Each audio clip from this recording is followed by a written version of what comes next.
Milí přátelé, Dear friends, I would like to welcome you all, and before we start, please could you switch off your mobile phones and take your seats.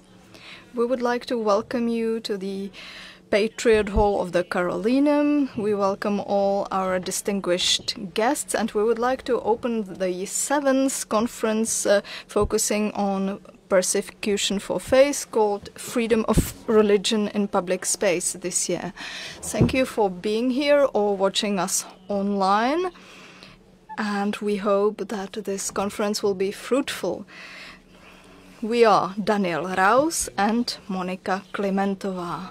Yes, it is the last Wednesday before the Advent, as you probably know, which means that this Wednesday is a Wednesday when we commemorate an important matter, the problem of persecution for faith in different parts of the world. This day is connected with the red color, and a number of buildings will be lit in red, and this time, for the first time, also the Prague Castle. And it is a reminder that religious freedom is not something that we could consider as granted around the world. We will have two panels today. The first one will focus on what place does the religious freedom have among human rights, and the second one on how to get freedom of religion into the public discussion. So let us now introduce the conference as such. It is organized by the Institute for Christian Democratic Policy with the support of the Wilfried Martens Center, then the Czech Bishops' Conference, the Ecumenical Council of Churches in the Czech Republic, and the Federation of Jewish Communities in the Czech Republic. So these are the co-organizers, and we are very happy that this year, the Red Wednesday or its parts are organized under the auspices of the Minister of Foreign Affairs, Mr. Jan Lipavsky, Minister of Culture, Martin Baxa, and the Rector of Charles University, Mrs. Milena Králíčková. And we would like to thank her for being able to use this beautiful hall at the university. Unfortunately, the Rector could not come in person today, so we would like to ask Mr. Jan Kuklik, who will open the conference in her name. He is the Vice Rector for Academic Appointments. Dear guests, ladies and gentlemen, it is a great pleasure to be able to say a few words to open today's conference.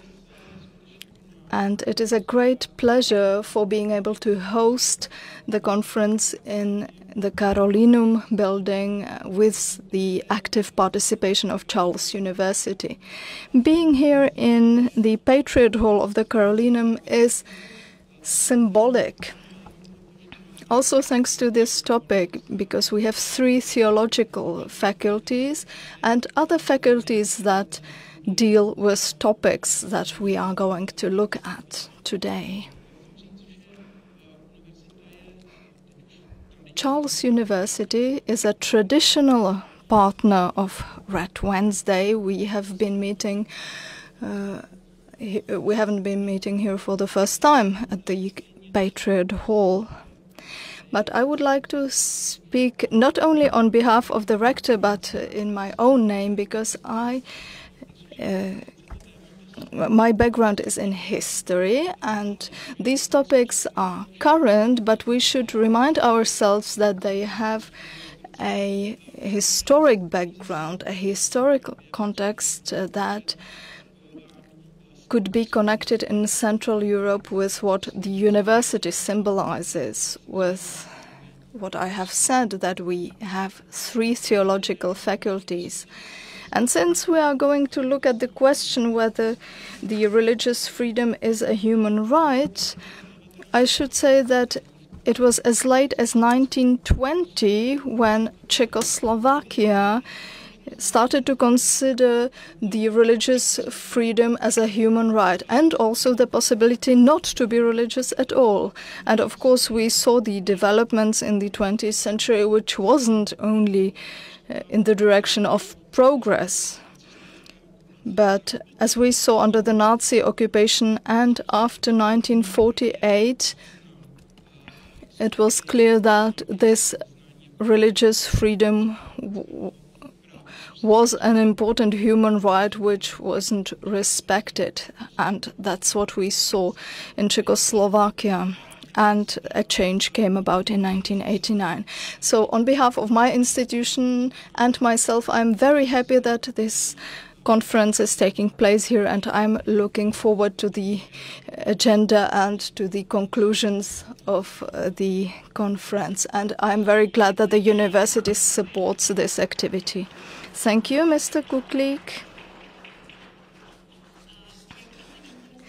As you probably know, in parallel with this conference and with the Red Wednesday, there is also a ministerial conference taking place, which is the International Religious Freedom or Belief Alliance, which means that our ministers were not able to come in person. So the Minister of Foreign Affairs is represented here by his deputy, Mr. Eduard Hulicius.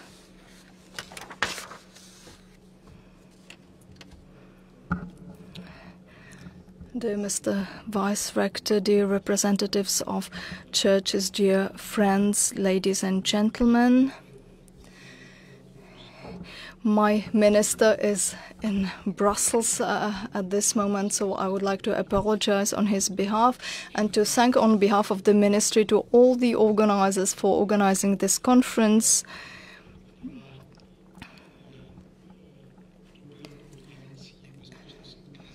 In our current defense and safety crisis and the rising anti-Muslim and anti-Semitic feelings, I think this conference is very important. The freedom of religion is a basic human right. It's a call for diversity, and the violation of this freedom means violence, instability and conflicts that could lead as far as to genocide. In this context, it is a pleasure for me to say that the Černín Palace, the seat of the Ministry of Foreign Affairs, will also be lit in red.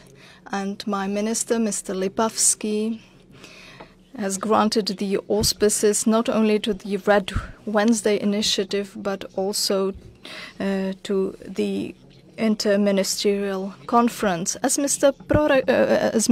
Vice Rector said, we've lived through a communist dictatorship, and now we value human rights and their respect, so we feel a certain need and responsibility towards supporting democracy and freedom of religion in all the countries where they are not respected.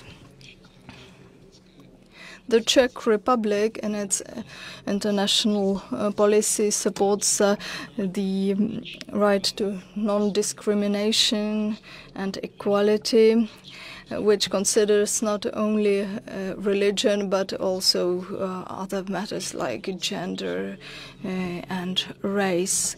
We have been supporting this also in various international organizations. The UN Human Rights Council is one of those places where we can support the freedom of religion. As for Red Wednesday, we as the Ministry of Foreign Affairs joined our support, and we feel that it is a long-term matter that we need to work on also through diplomatic ways. I am convinced that the freedom of religion should be the major pillar of our and global democracy, and our society should evolve in the direction where all individual rights are supported, and it is only dialogue and collaboration that can help us in this aspect, not through the hatred towards various religions and ethnicities. Disinformation and fear and attempts to destabilize our society is something that we have to fight through raising awareness.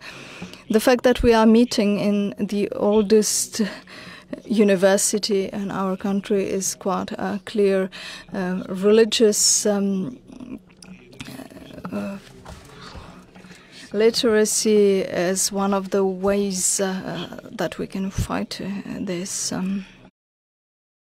people in these efforts. Young people know better the new technologies, and they can help us to fight xenophobia, anti-Semitism and hatred in the social media, while collaborating with older people who have the wisdom and the experience that they can share in this new, fast technological era. Ladies and gentlemen, we have to do everything against the hate, the fear for life of other people who just share a different religious belief. That's our task. Thank you and have a fruitful conference. Thank you. This was Eduard Hulicius, and thank you for lighting the Ministry of Foreign Affairs in red color. The Minister of Culture of the Czech Republic is represented by its Deputy Minister, by Ondřej Hrast. Dear Pro-Rector, dear representatives of the churches, ladies and gentlemen, on behalf of the Minister of Culture, Martin Baxa, and on behalf of the Ministry of Culture, I would like to greet you all on this special occasion. The purpose of this event is to remind of all of those people who are prosecuted for their faith and belief.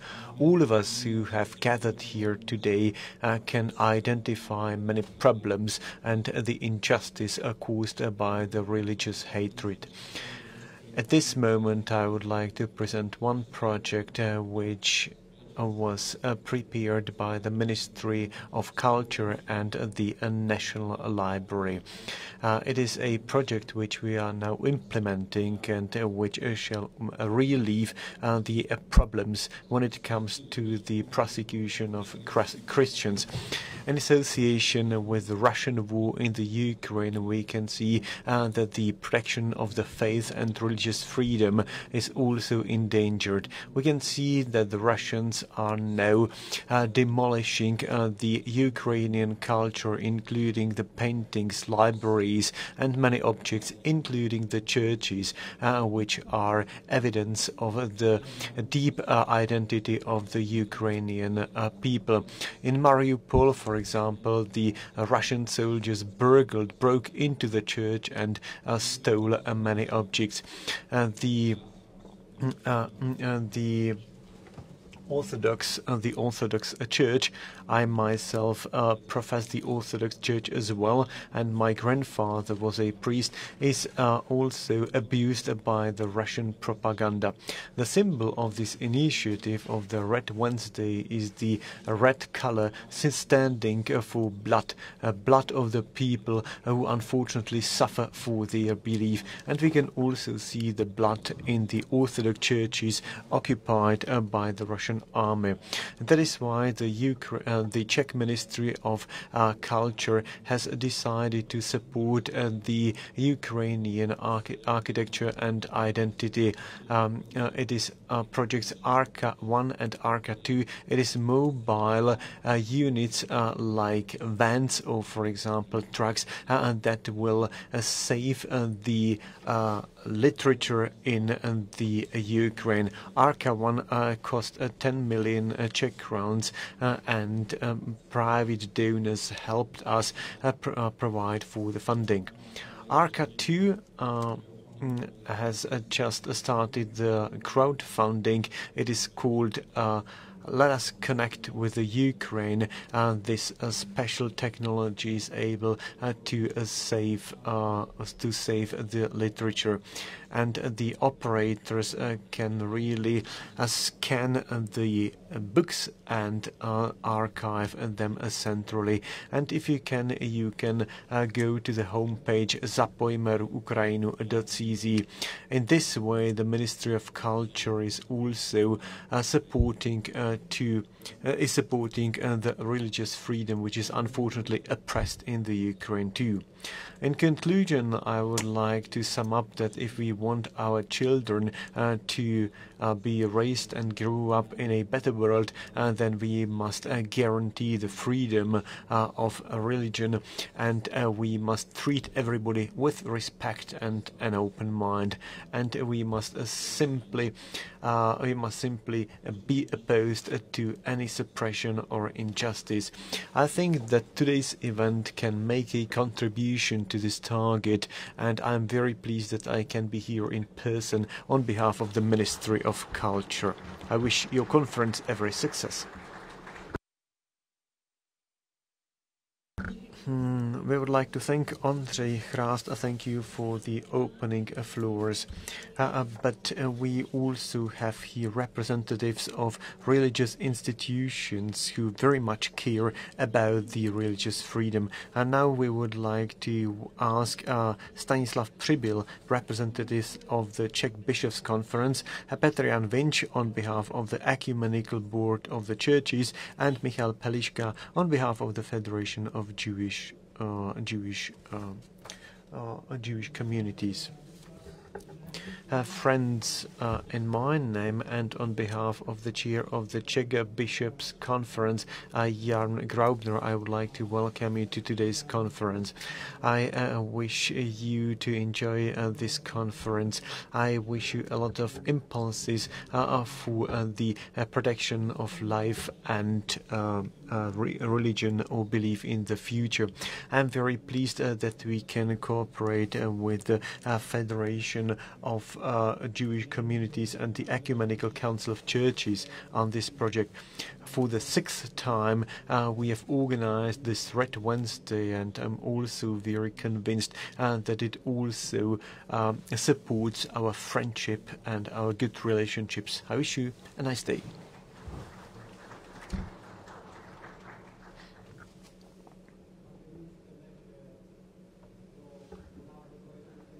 Unfortunately, we cannot hear the gentleman. No. We joined this project at the very beginning. The Czech Bishops' Conference and the Ecumenical Council of Churches insisted that we should not only commemorate our people who are suffering, the Jews or the Christians, but we should really think of all those people who are persecuted for their belief, whichever it is. The religious freedom and freedom of belief concerns even those people who have no faith, which can really be threatening your life in some regions of the world. So we are not suffering from a lack of freedom at this moment. The presence of the representatives of ministries shows that this is our common topic, but we cannot be indifferent to the fact that the people are suffering in some other regions on the globe. And our experience with the communism shows that the international solidarity can also support those people who unfortunately have no chance to live the freedom.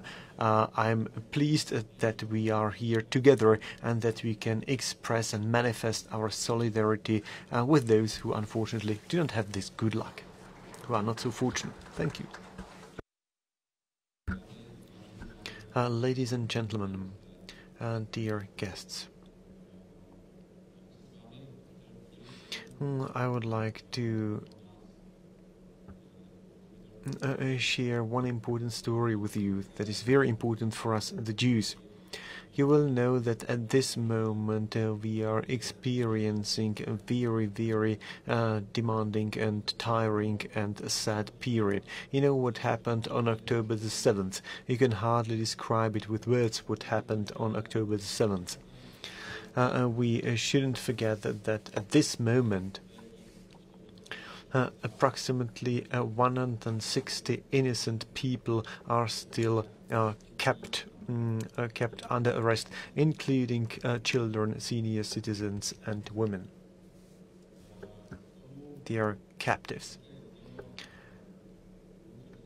As was said here by the previous speakers, we can now be witnessing a steep rise of hatred towards the Jews or towards the friends of the Jewish people, be it in our country or elsewhere. In these difficult times we need allies, and I'm very pleased that we have these allies. The representatives of these allies are standing behind me, and I would like to express my gratitude to them for what they are doing. The evangelical churches and the Catholic Church, united in the Ecumenical Council of the Churches, condemned the terror that started on October the 7th, and they also called for the return of the hostages, and they also asked for praying for these people, for these captives. I would like to thank our friends now publicly, and we definitely do not take it for granted. We appreciate it very much. So, gentlemen, we would like to thank you, and I wish you all a good, successful conference with a lot of impulses.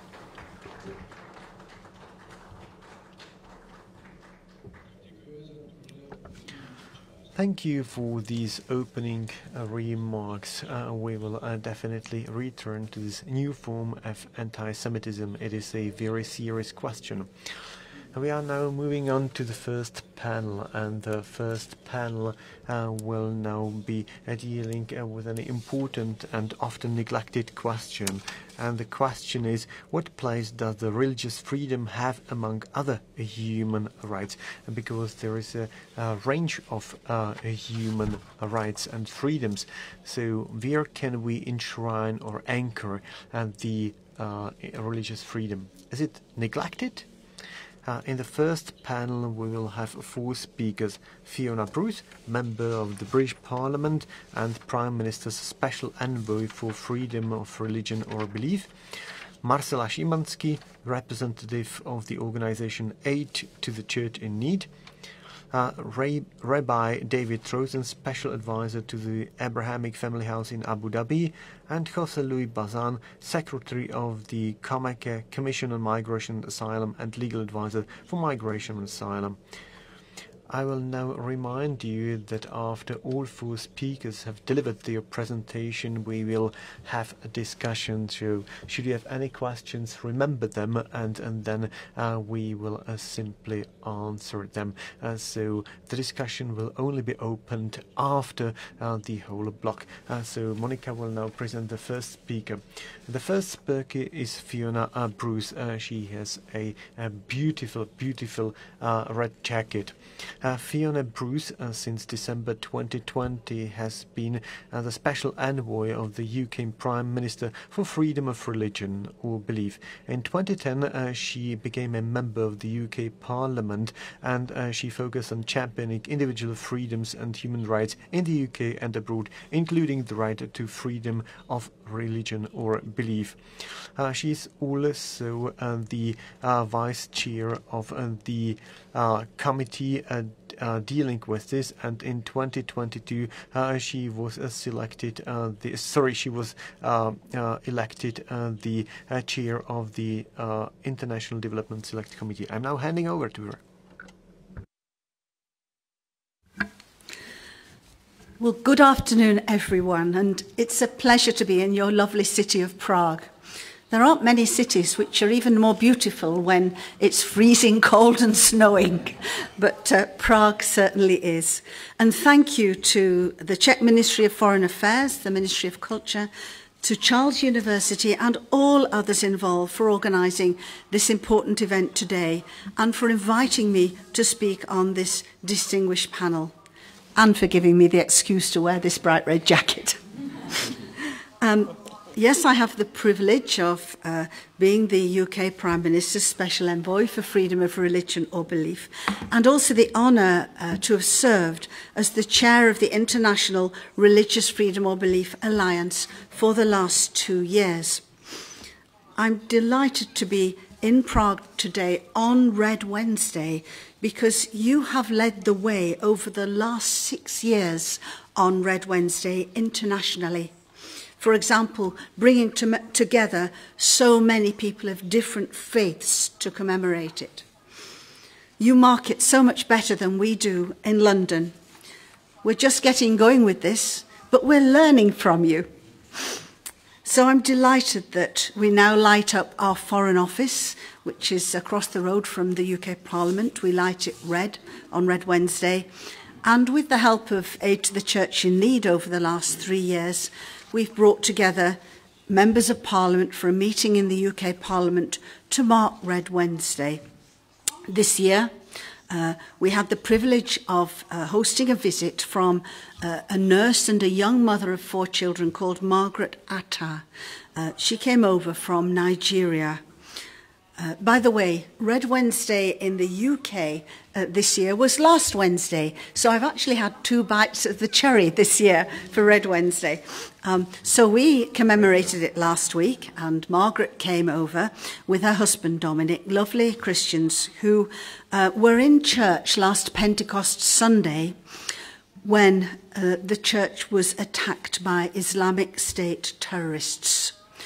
Margaret hid behind the altar. After the attack, her husband came to search for her. During the attack, 100 people were injured and 41 people were killed simply for going to Mass.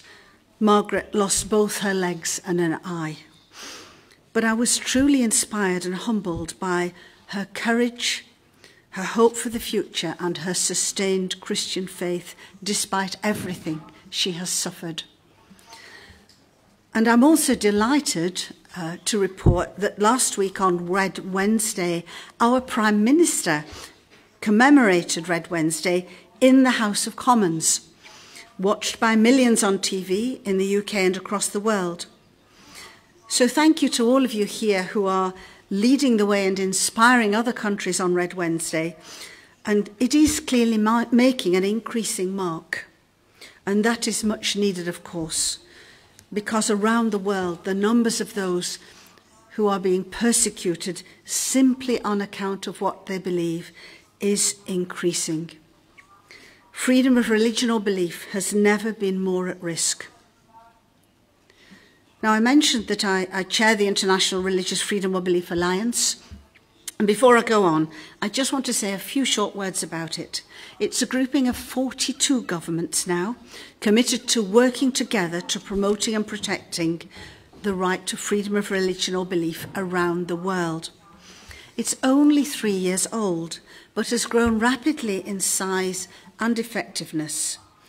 For the first time through our alliance, senior government representatives are regularly meeting to discuss this issue. And this is a significant step forward in encouraging governments to do more to promote and protect freedom of religion or belief around the world and to speak with a single voice. Because, of course, our collective voice of 42 governments is stronger than our individual country voices alone. So, I'm delighted that my successor chair from the beginning of January as the chair of the Alliance will be your very own ambassador, Robert Rehak, from here in the Czech Republic. And I cannot think of a more worthy successor to follow my period of office as chair. I've been asked to talk to you today about the place of freedom of religion or belief among human rights. And the first question perhaps we should ask is, what do we mean by human rights? Well, as the world gradually rebuilt itself after the profound horrors of World War II, President Franklin D. Roosevelt of the USA set out 4 foundational freedoms that he felt would be a vital basis for a just society, for societies to go forward after the horrors of the Second World War. And these 4 freedoms were freedom of speech, freedom from fear, freedom from want, and freedom of worship. Or perhaps we would more usually today call that freedom of religion or belief. Now, isn't that interesting? Because nowadays, if you ask, what are human rights? Freedom of worship or freedom of religion isn't something that many people are likely to come up with.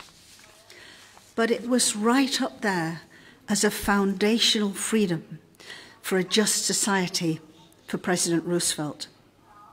Perhaps because 6 million of the Nazis' victims, the Jews, were targeted on account of their ethnic and religious identity.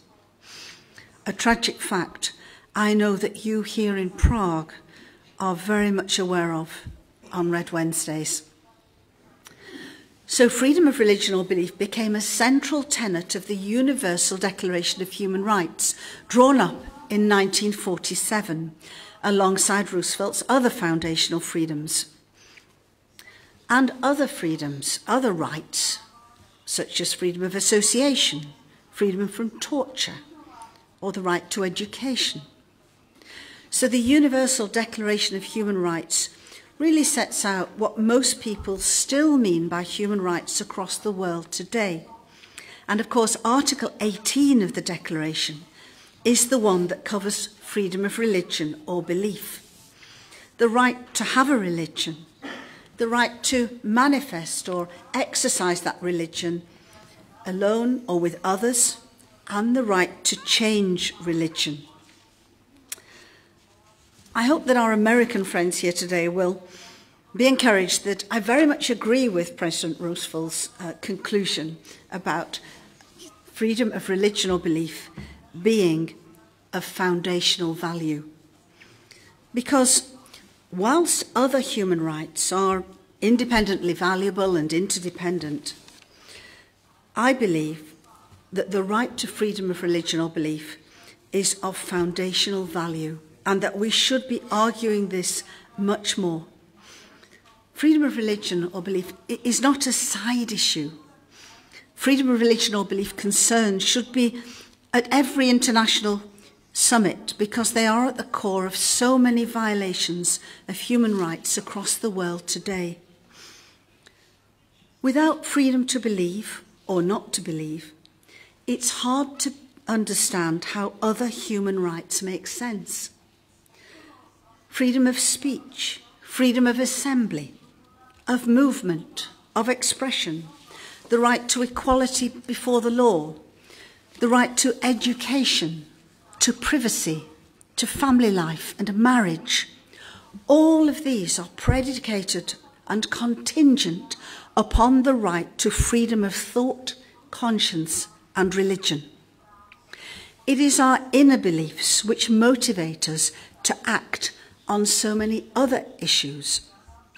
It's my own Christian faith which motivated me to get involved in politics, something some of my Christian friends thought was very bizarre at the time. Freedom of religion or belief is of foundational value, because citizens cannot be truly free if they are not able to live according to their beliefs. Without the existence and expression of what has long been considered a sacred inner liberty, other external rights lack grounding and legitimacy. Political, social, and economic freedoms cannot coexist alongside major limitations on freedom of religion or belief.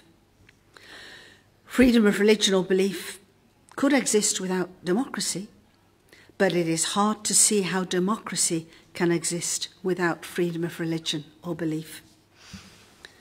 Now, we are here today in this historic Charles University, so it is perhaps appropriate if I mention our new king in the UK, Charles III, who I'm proud to say over many years has actively championed freedom of religion or belief.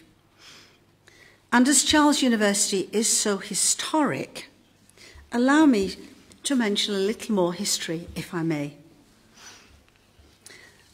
Over 800 years ago in London, by the River Thames, a forebear of King Charles III, King John, adopted the Magna Carta, a document containing a set of principles for a more just society. It was written by an archbishop, inspired by the teachings of the Old Testament, and more covenant than social contract. Its very first clause concerned religious freedom, and incidentally, it is one of only 4 clauses in that document which are still on our law books today. The provisions of that early expression of freedom of religion or belief have been honoured and elaborated on in documents over the centuries. So Magna Carta is often considered to be the foundational document for our modern concept of human rights through its affirmation of equality for every human being before the law.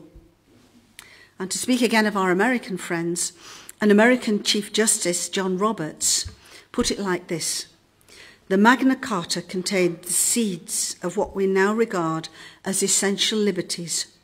Those seeds have taken root. It was religious belief which conceived in our laws the love of liberty, and it is religious belief that protects that liberty still. Freedom of religion or belief can also be considered foundational because early violations of it, for example, the banning of certain books, as we know happened in the Nazi times, can provide an important early warning bell, if you like, a red flag, for other human rights troubles to follow. So we need to call out such abuses at an earlier stage. One of our foreign secretaries in the UK said recently in the House of Commons, freedom of religion or belief is a litmus test for good behaviours by government. Where those freedoms are impinged, this is typically the canary in the mine for other human rights abuses. Or as Boris Johnson said when Prime Minister, we know that where freedom of belief is under attack, other human rights are under attack as well. So FORB has a central position amongst human rights. But the real issue is not where it sits in a document or as a concept, but whether it is protected on the ground, in people's real lives.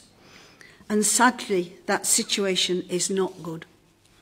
Although 167 states have ratified the International Covenant on Civil and Political Rights, an internationally binding agreement that came out of the Universal Declaration of Human Rights, up to 70% of the world's population are not able to practice their religion or belief fully today.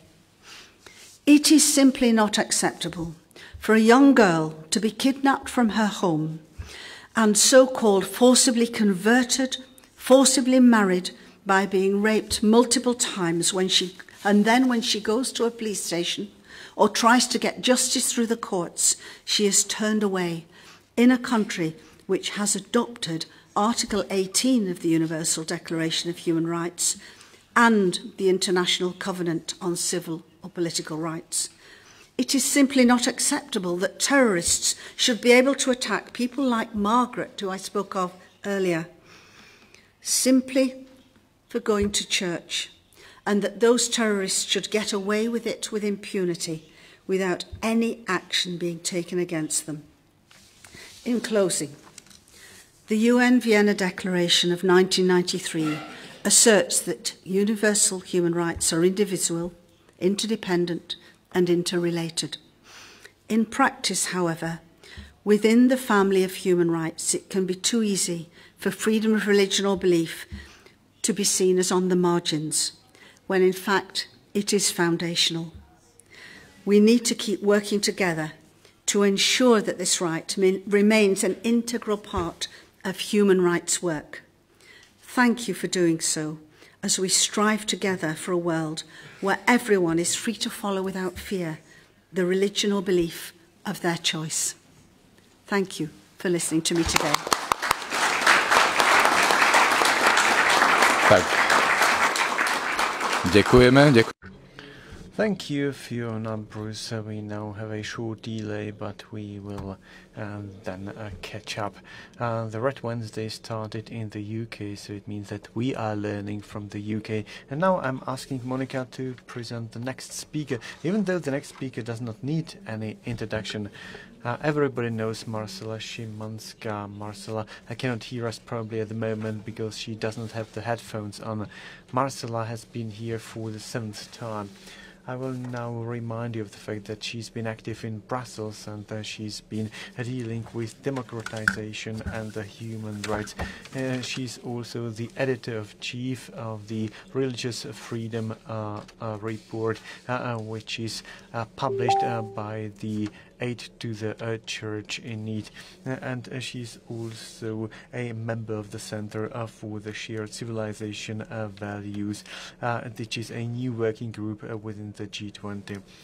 Marcela, it's your turn. It's really, for me, a great honor to be here for the 7th time after having devised these occasions together with our friend Pavel Svoboda while still in Brussels. And now it has been growing, as you have been expressing, Fiona. Also, and on this occasion, this one in particular, that Red Wednesday is part of the ministerial meeting of the International Religious Freedom or Belief Alliance, is really a unique occasion for us, and it's very special for the persecuted, for all the persecuted for their religion. That to know that somebody is listening, to know that there are still other governments and other people who are listening to their plea. That's the idea, of course, in here. Aid to the Church in Need is a pontifical foundation, meaning that we report directly to the Pope, not that we receive any money from the Pope, so rather on the contrary. So that's and the objective of our foundation is to support the church in areas of war and natural disaster so that they can continue helping others, no matter who they are. It's the service of the church that we are supporting with our actions. The Religious Freedom Report is a part of our information activity, and I have been the editor-in-chief and managing editor since 2015. This report is published every 2 years in 6 languages and contains country reports for 196 languages on all the religions present in such country when they make more than 2% of the population. Our analysis is divided by regions and globally, plus the country reports that are available for free on the web. We also have a list of countries categorized according to the type of violations to Article 18 that have become more frequent in each territory. We have also trying to avoid the pitfalls of going too far on quantitative data as the main challenge, and I hope that we all understand this when we are suffering trying to give some interesting headlines. In this field is the lack of precise and comparable figures on religious demography. There is no such thing as a census of religions in the world. So we really have to struggle a lot with that every time, and we are all the time looking for academic cooperation that will help us improve in that field and could help us provide to all of us an instrument for our work. So I would like to show you the 4-minute video summary of the current edition of the report, which was published on the 22nd of June.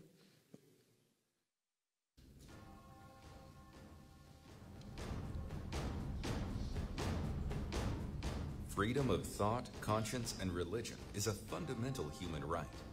But in recent times, it has faced significant challenges worldwide. The COVID-19 pandemic, geopolitical conflicts, economic crises, and the rise of autocrats have diverted attention and resources away from addressing violations of this fundamental human right. religious minorities have been particularly vulnerable, facing discrimination, persecution, and violence with little international response. The 2023 edition of the Religious Freedom Report explores the two-year period between January 2021 and December 2022, a time dominated by significant global events. This report, conducted by Aid to the Church in Need, analyzes violations of freedom of religion and belief according to a sliding scale of severity.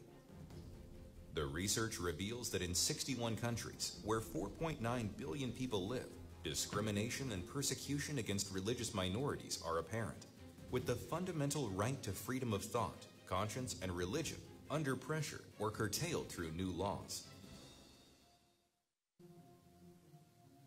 The report identifies 28 countries as suffering persecution, half of which are in Africa, where religious minorities face atrocities, repression, surveillance, electoral obstacles, and attacks from both state and non-state actors.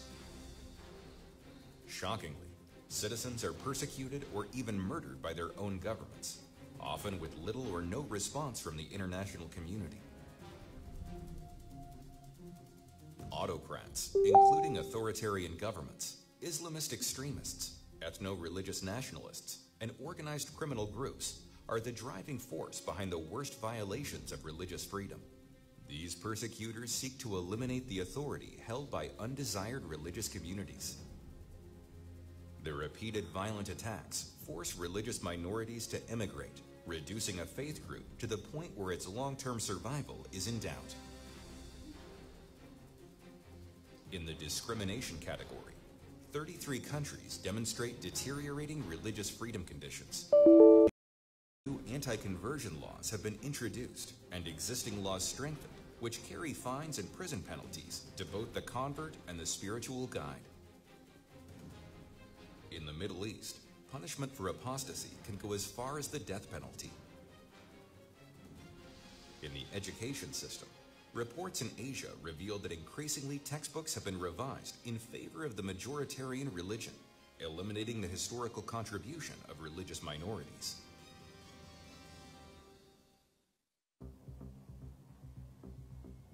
The under observation category indicates countries where religious freedom is gradually eroding, with incidents of intolerance, discrimination, and even persecution. 8 new countries were added to this category, which among others include Guinea-Bissau, Benin, and Indonesia. Here, attacks on religious sites and intimidation of religious communities have been justified under the guise of progressive social causes. The rise of digital technology and social media platforms has presented new challenges for religious freedom. Online platforms have become breeding grounds for hate speech, incitement of violence, and targeting of religious minorities. Extremist groups and individuals exploit these platforms to recruit followers, spread radical ideologies, and coordinate attacks on religious communities.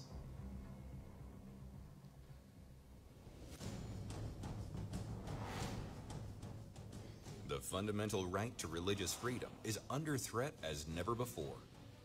The ability to exercise this right, to bear witness in words and deeds to freedom of thought, conscience, and religion, is the hallmark of any truly free and just society. The opposite, the process of silencing or marginalizing those bearing witness to conscience and religious beliefs, is the antecedent for more serious persecution. Don't close your eyes to religious persecution.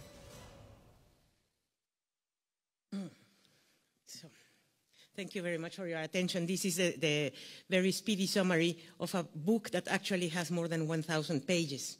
It's going to be available in English, printed in January, but it's quite a brick. So please let me know if you would like to have one of them, or two, if you need to put your computer screen higher. So it can also be used for that, to see clearer in the world. So as you see, there were a lot of conclusions and many things to learn from this. I have copies of the executive summary of the report. They are disposed there outside. So if you want to take one, then you will have most of what you saw there, including the map and the figures, etc., and the analysis. What I would like to highlight is at least 4 main findings that were different this time than from the previous edition published in 2021. The first one is the quite surprising multiplication of autocrats and consequent increased trampling of all human rights. In that sense, the thematic of the ministerial, which is about authoritarian governments and manipulation of religion, is of course very, very welcome, because it is remarkable that in the list that we have, where we put, I mean, you will find a map, and then you will find a list in which we have not only the countries that are in there, but also who is the perpetrator of the attack. And one of the differences is that from past edition to this one, the number of authoritarian governments increased. So in the ministerial conversations, we have been talking about 2 main authoritarian governments, as I hear. But however, in this list, I have 49 authoritarian governments attacking their own citizens on the grounds of religious issues. And this, of course, since this hasn't changed a lot. When you see that map, you realize that the map doesn't change really. When you see the map of Human Rights Watch or of other organizations that protect or promote human rights, it looks very much the same. And why is that? There is, of course, that forces us, as people who study about religious freedom, to wonder how on earth we haven't been able to do anything. And here, I have to say, I am also a professional lobbyist that many of you have seen in different governmental arenas. I know that the decision lies with the one who decides the policy. It's always the first one, the question of a policy-making campaign, of a lobbyist.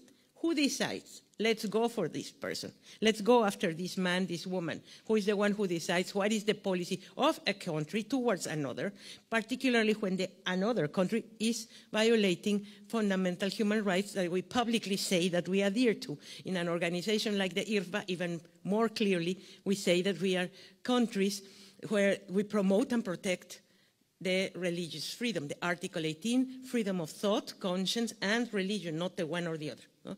All 3 dimensions. So this is a topic and a situation that not only speaks to us, but also clearly, because governments are the highest organization form of society, we have a higher responsibility to bear on its solution, so that map is not as red and not as orange as it has been in the past 7 years that we present here. So what is this happening? All the autocrats are not only those leading a country member of the United Nations. An autocrat is any person, men mostly, regretfully, who rules without limits, aspires to control every aspect of the life of a territory, and has the money and the weapons to impose his way. Actually, there are many governments that actually support another autocrat that has more money and more weapons. So they look the other way when the attacks are happening, and that is a reality, a sad reality, that we see in a continent that is not represented for some reason. There's lack of time, lack of space, and lack of everything. In a ministerial like this, Africa is nowhere to be seen. Yeah? And it is the country where there are the most numerous attacks, the most killings on supposedly religious grounds. Africa, South America, and the Levant, of course, have not overcome any of these challenges, and transnational criminal organizations are taking up a lot of the lack of governance, and that is information that we always collect through what we call humbly the project partners, which are the men and women of the church living in remote areas, very far from the capital cities where the embassies are, and would be able to feed back, to actually support the work of policy making. So we are here as Aid to the Church in Need and other organizations in order to offer support and help for the policy making that you are responsible for. So we have another conclusion that was quite notorious, is that there's a more abundant mix of violent and non-violent methods to subjugate all communities, all religious communities. Under an autocrat, all human rights are disregarded, and many countries that are absolutely notorious for not having any human right being disrespected in their territory, are not even mentioned in this in the program of this ministerial. I'm sure that it will be for the next one. But there's no word of, as I told you, North Africa, Middle East, Africa, and others. So we really have to hurry up, and do something. So the mix of violent and non-violent methods also include the destruction of heritage that we were pointing out, and also the passing of laws that prohibit the conversion of religion. Because we must not forget an autocrat that doesn't seem to listen to us defending religious freedom is someone who is simultaneously fearful and jealous of the religious leaders. A religious leader is not the same as a trade union leader for an autocrat. He's someone who has a power of mobilization that he envies, and he wants it. So we need to be able to put ourselves in the shoes of that autocrat and curtail him from there. And also another finding is that curtailing of human rights, including FORV, is now very evident in the West. And you will have details here in the report, where we also have backgrounders and other notes on countries who are members of the OSCE. And we have also a notorious trend to religious demography manipulation, which includes an alarming increase on the abduction and sexual enslavement of women and girls in a variety of countries, and the horrible sort of cooperation from the West, in the sense that if a girl is abducted and sexually enslaved, forced to marry an elderly man as the fourth wife outside of the territory, let's say Belgium or whatever, when the girl returns to Belgium, she's no longer a child, she's a married woman, and she doesn't go to school anymore, and she loses all the rights of a child because she married. So that kind of semi-complicity, I think that we really have to review it, because the increase has been alarming in the last 2 years. So another point just for our continuous reflection. Next year, 2024, marks 10 years since the invasion of the Islamic State of Mosul. Everybody has like an impression that ISIS is gone. But ISIS is alive and well in the entire sub-Saharan Africa. They are the ones mostly with affiliate groups who are killing other religious groups that they dislike. So if why can't we have that magnificent progress of taking over all those countries across Africa and even reaching all the way to Asia and to the Philippines? But we have to be conscious, we have to be informed. And if we don't know now what is happening there, it's not because we don't say it. It's not because we don't write it or report it or make all sorts of publications. When an authoritarian government is persecuting its own citizens, the citizens is not going to denounce having been a victim. Because if he goes to the police, probably it was the police who attacked him. So why would they denounce? And this continuous growth and the number of authoritarian governments is what is going to keep us in the dark, because we don't find the information except through reports like this one, maybe. And then we are unable to change policy. So we want to support the work of the policymakers. You know where to find us. And if you don't know, then there's always Pavel and the others who will tell you where we are. And we can help you with specific information about the real situation of the people who are suffering persecution by their own governments. Well, I hope that you take a copy of this, and then we can continue the conversation. Thank you very much.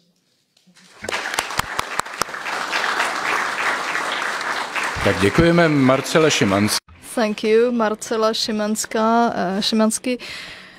This report is fantastic. It really contains an enormous amount of interesting data, and it's really interesting to compare the data versus those in the past to see the evolution. Monica, please, can you introduce the next speaker? The third speaker is Rabbi David Rosen, who is the former Chief Rabbi of Ireland, and for the last more than 2 decades he was the Jerusalem-based International Director of International Interreligious Affairs of AGC, and currently he is serving as special advisor to the Abrahamic Family House in Abu Dhabi. Please, the floor is yours.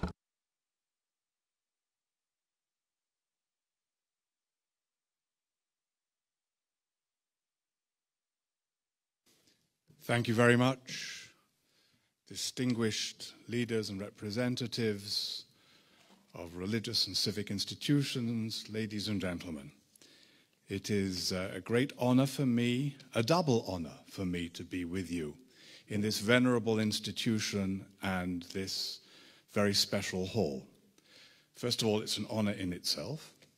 And secondly of all, it is my repeat visit, second time. So like Marcela Szymanski, obviously we didn't do too bad a job if you've invited us back a second time. And so I'm again doubly honored. I would also like to follow up on Fiona Bruce's tribute to the Czech Republic in terms of what Red Wednesday is and has become here.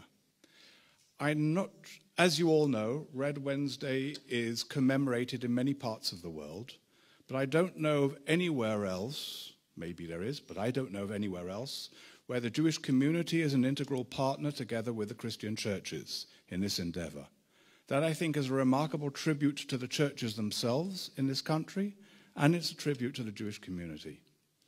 And I think that was also further enhanced should be enhanced in our appreciation by Reverend Vince's words about Red Wednesday being an opportunity to acknowledge and to express our care for all people from whatever religious tradition who are persecuted for their own belief and conviction, as you are commemorating it here.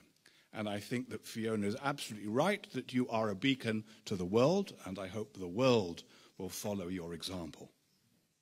I appreciate the formulation of the title of this panel, for it has become commonplace in the West to use the term faith or belief in place of religion. For example, the World Economic Forum established councils of experts to address global challenges, and the one dealing with religion on which I served was designated as the Council on Faith, without clarifying what faith means and faith in what. Part of the reason for the preferred use of the word faith or belief probably has to do with prejudice against the word religion in the secular West. It surely has much to do with Enlightenment's reduction of religion to be a private matter. And it may even have to do with the impact of denominational perspectives that see religion essentially in doctrinal terms. However, religion is much more than faith and belief. And religious communities are much more than just faith communities. I would in fact argue that the use of the term faith or belief alone can often contribute to a lack of understanding of how and why religious freedom is a human right, as it fails to reflect the fundamental aspects and roles that religion plays both in private and public life, something which is not fully comprehended in the secular world today and often not wished to be comprehended. Of course, religions are not the same thing across confessional or geographic lines. Indeed, often the same religion can be a very different thing in one place than in another, and its relationship to society and to institutional authority within it can vary enormously. However, the social scientist Douglas Marshall uses three terms when addressing the role of religion. He refers to 3 B's in English: belief, behavior, and belonging. And different religions may often be different combinations or emphases of these, again, often varying according to time and place. As mentioned, religion is often viewed, especially in the Western world, in terms of the first 2 of these, particularly the first. But in the world at large, where, as the Pew Institute indicates, some 84% of people define themselves in relation to religion, very different than perhaps in Europe and North America. In the world at large, perhaps more than ever before, religion and thus religious freedom have much more to do with the third component, that of belonging and of nurturing identity. Identity is sometimes disparaged. You'll recall John Lennon's famous song, Imagine. I quote, "Imagine there's no countries, it isn't hard to do. Nothing to live or die for, and no religions too." The sentiments sound nice, and surely Lennon's intentions were noble. However, it is a complete fallacy to think that one creates a moral universalism through reducing people to the lowest common denominator. The truth of the matter is that when you reduce people's identity, when you minimalize it, you create precisely the fertile ground for cults, for extremist initiatives of various kinds that exploit people's vulnerability. The truth is that only a universalism that emerges out of strong particular identities is truly sustainable. This is the vision of the prophet Isaiah, who declares in his anticipation of an ideal society, "Nation shall not lift up sword against nation, and they shall not learn war anymore."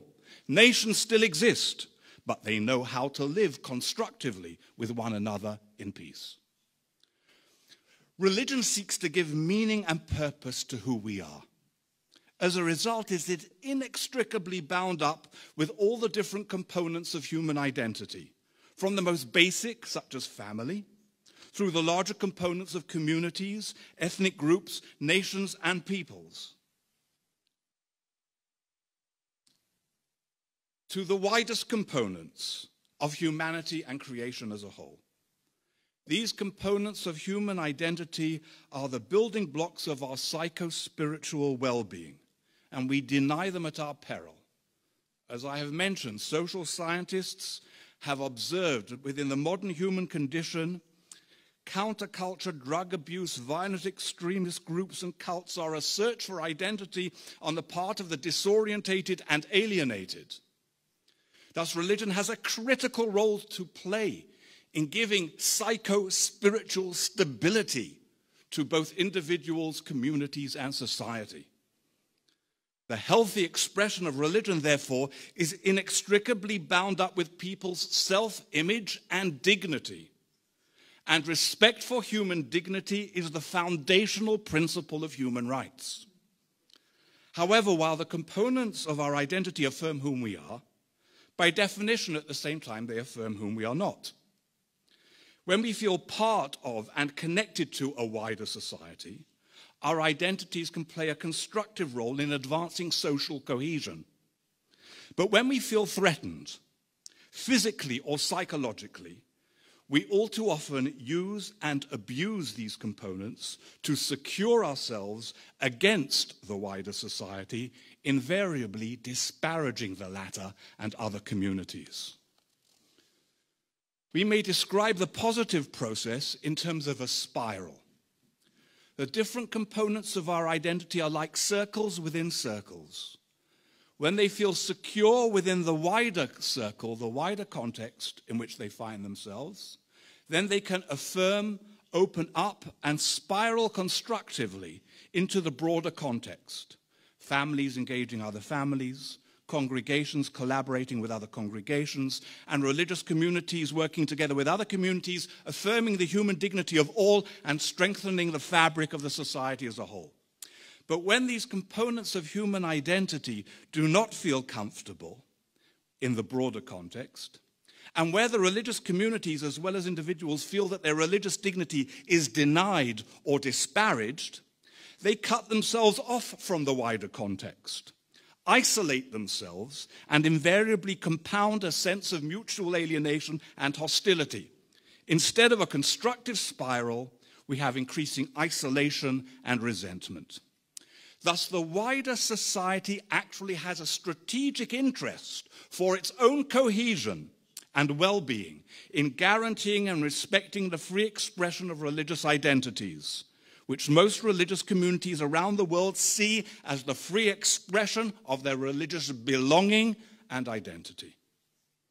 Societies that fail to understand this inextricable relationship between religious freedom and human rights are doomed to have to contend with religious identity at best as an irritation, if not as a real threat to their well-being, as we can see in many societies in Europe today. But where this inextricable connection is respected and enabled to flourish, religious freedom and identities can play a central key role in contributing to the wider social cohesion, to the protection of human rights generally, and thus promoting the health of society at large. Thank you.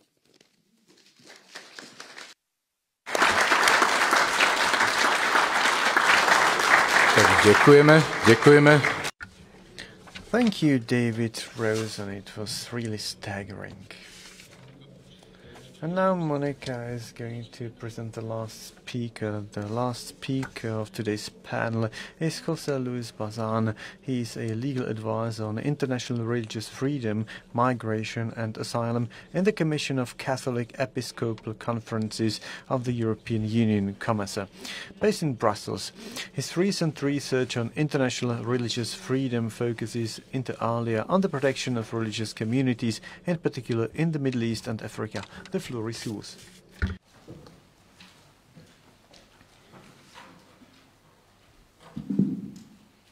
Excellencies, dear ladies and gentlemen, I would like first of all thank the organizers for inviting me and for, of course, organizing this international conference. This panel has been proposed to address the question of the place of religious freedom in the human rights ecosystem.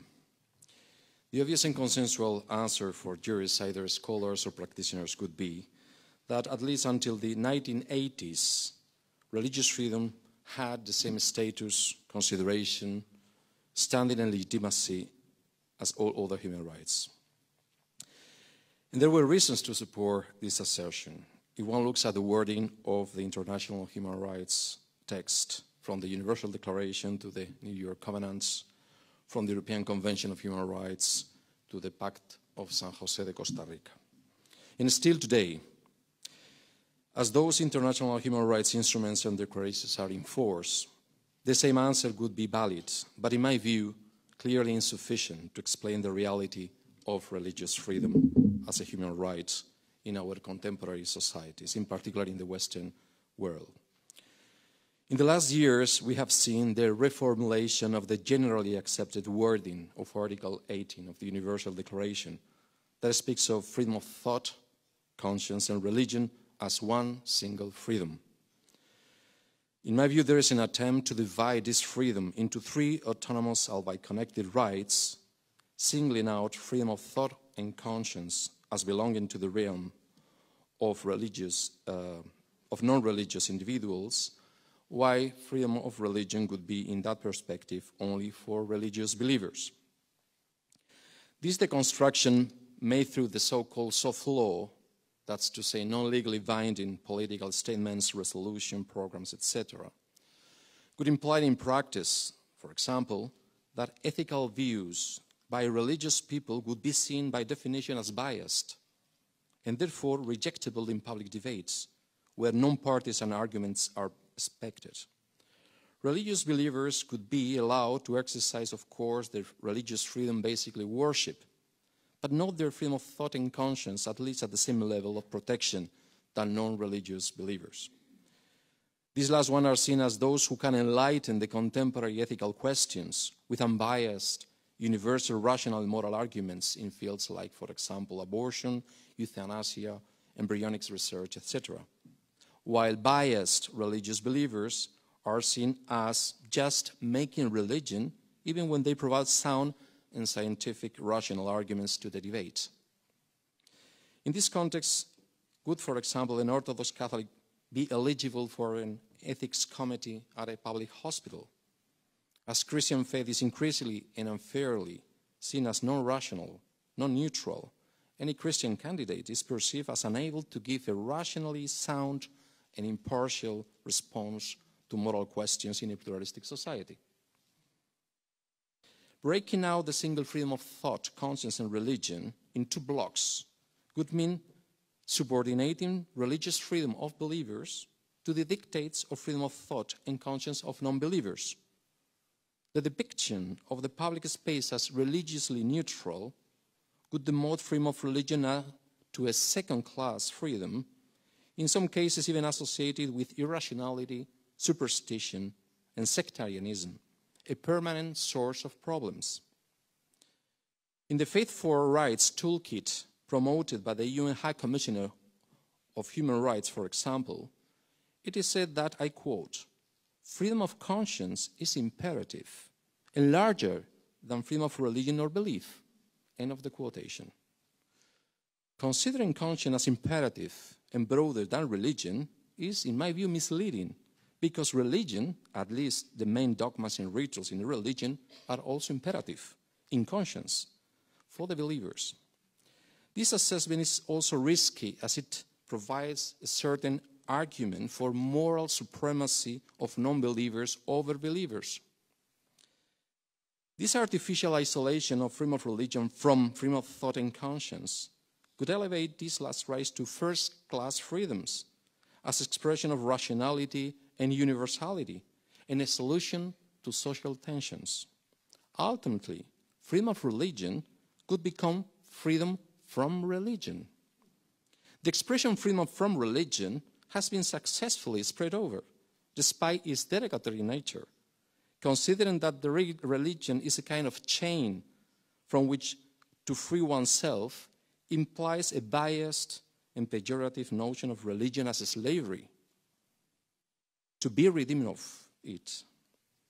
It could be unacceptable as saying, for example, that freedom of religion implies freedom from atheism or agnosticism. Certainly, one is free to have or not a religion or to change religion, which is the way that unanimously recognized the expression freedom of religion. But to coin and use derogatory expression should be avoided in human rights debates. The right interpretation of the single freedom recognized in Article 18 of the Universal Declaration opens a space for the transcendent conscience of each person to think, feel, decide, and live in accordance with the most essential questions and answers about human life and final destiny. However, its integrity is in danger, in particular through the attempt to isolate religious freedom and treat it as a problematic right. In addition to this threat, one can observe how the core identity of religious freedom has been degraded and its intersectionality with other human rights prioritized, in particular with a non-discrimination principle. Yes, there is an increasing understanding in Western societies that the integrity of religious freedom is at risk. U.S. Supreme Court Justice Samuel Alito, Jr. said in a speech to the Federalist Society in 2020, quotation, "Religious liberty is in danger of becoming a second-class right. It pains me to say this, but in certain quarters, religious liberty is fast becoming a disfavored right." End of quotation. This is not a self-victimization, nor presupposes to become a prophet of ill omens. Indoctrination, compelled speech, and restriction of public expression of faith and moral conscience are becoming commonplace. Christian parents opposing school indoctrination see how their children are removed, in extreme cases, from their homes, as it happened with the Romeike family in Germany, by the way, who was granted refugee status in the United States that now is going to be revoked by this administration. Christian parents willing to adopt children are not allowed if they don't accept in written form the gender ideology. States are forcing their citizens and institutions to express support to ideologies contradicting their religious convictions in what is called compelled speech. For example, the New York City Commission on Human Rights can impose civil penalties up to $250,000 for, I open quotation, it's textual, insisting on calling a non-binary person Mr. after they have requested to be called MX, $250,000 penalty, US dollars penalty. However, in Spain, my country, my home country, a mother cannot claim to be legally registered as mother or a father to be registered as father in the civil registry, as the only allowed terminology is progenitor A and progenitor B.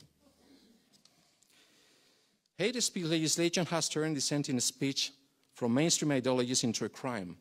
We all know the case of the Finnish member of the parliament and former interior minister, Päivi Räsänen, who was formally charged for sharing her Christian beliefs on marriage and sexual ethics.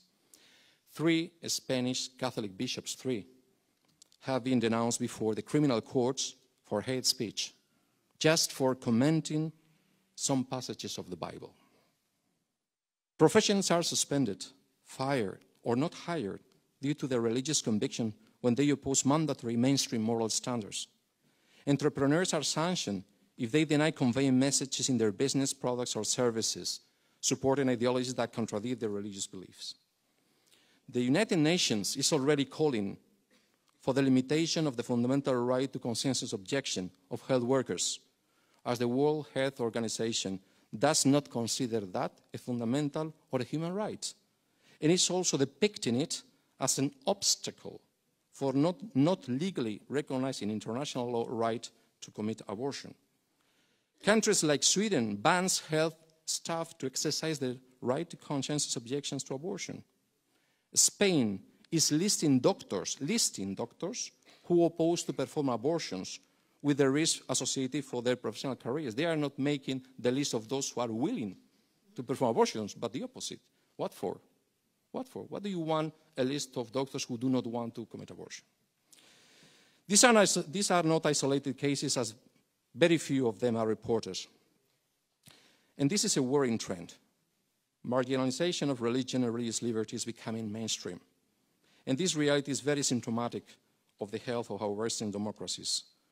It was said before, but I will repeat the idea, and I can promise you that I have not chat either with Madame Bruce or the rabbi.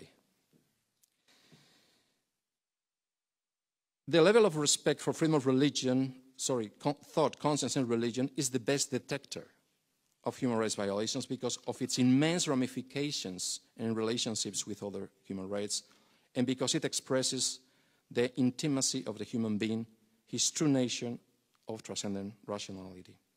When we observe religious freedom being vilified or aggressively attacked, denied, or arbitrarily taken away, we must think not only of this human right, but of the general state of respect for the dignity of the person in our societies.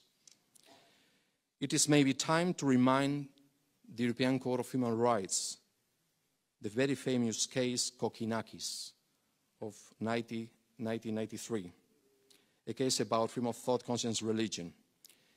And the court said at that moment that this freedom of thought, conscience, religion is, and I open quotation, in its religious dimension, one of the most vital elements that go to make up the identity of believers and their conception of life.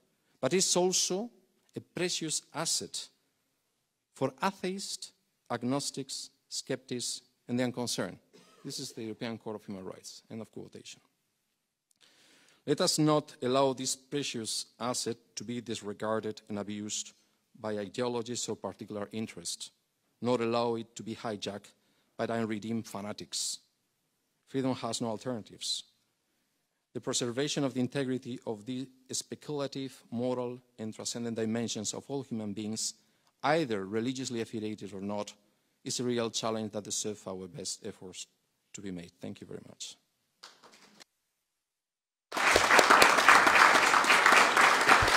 Tak děkujeme a tím se dostáváme. Thank you. And now we are getting to the Q&A session. So who will ask the first question? It is the right time. The microphones are ready for you. Do we have a question from the audience? Yes, I can see a lady over there.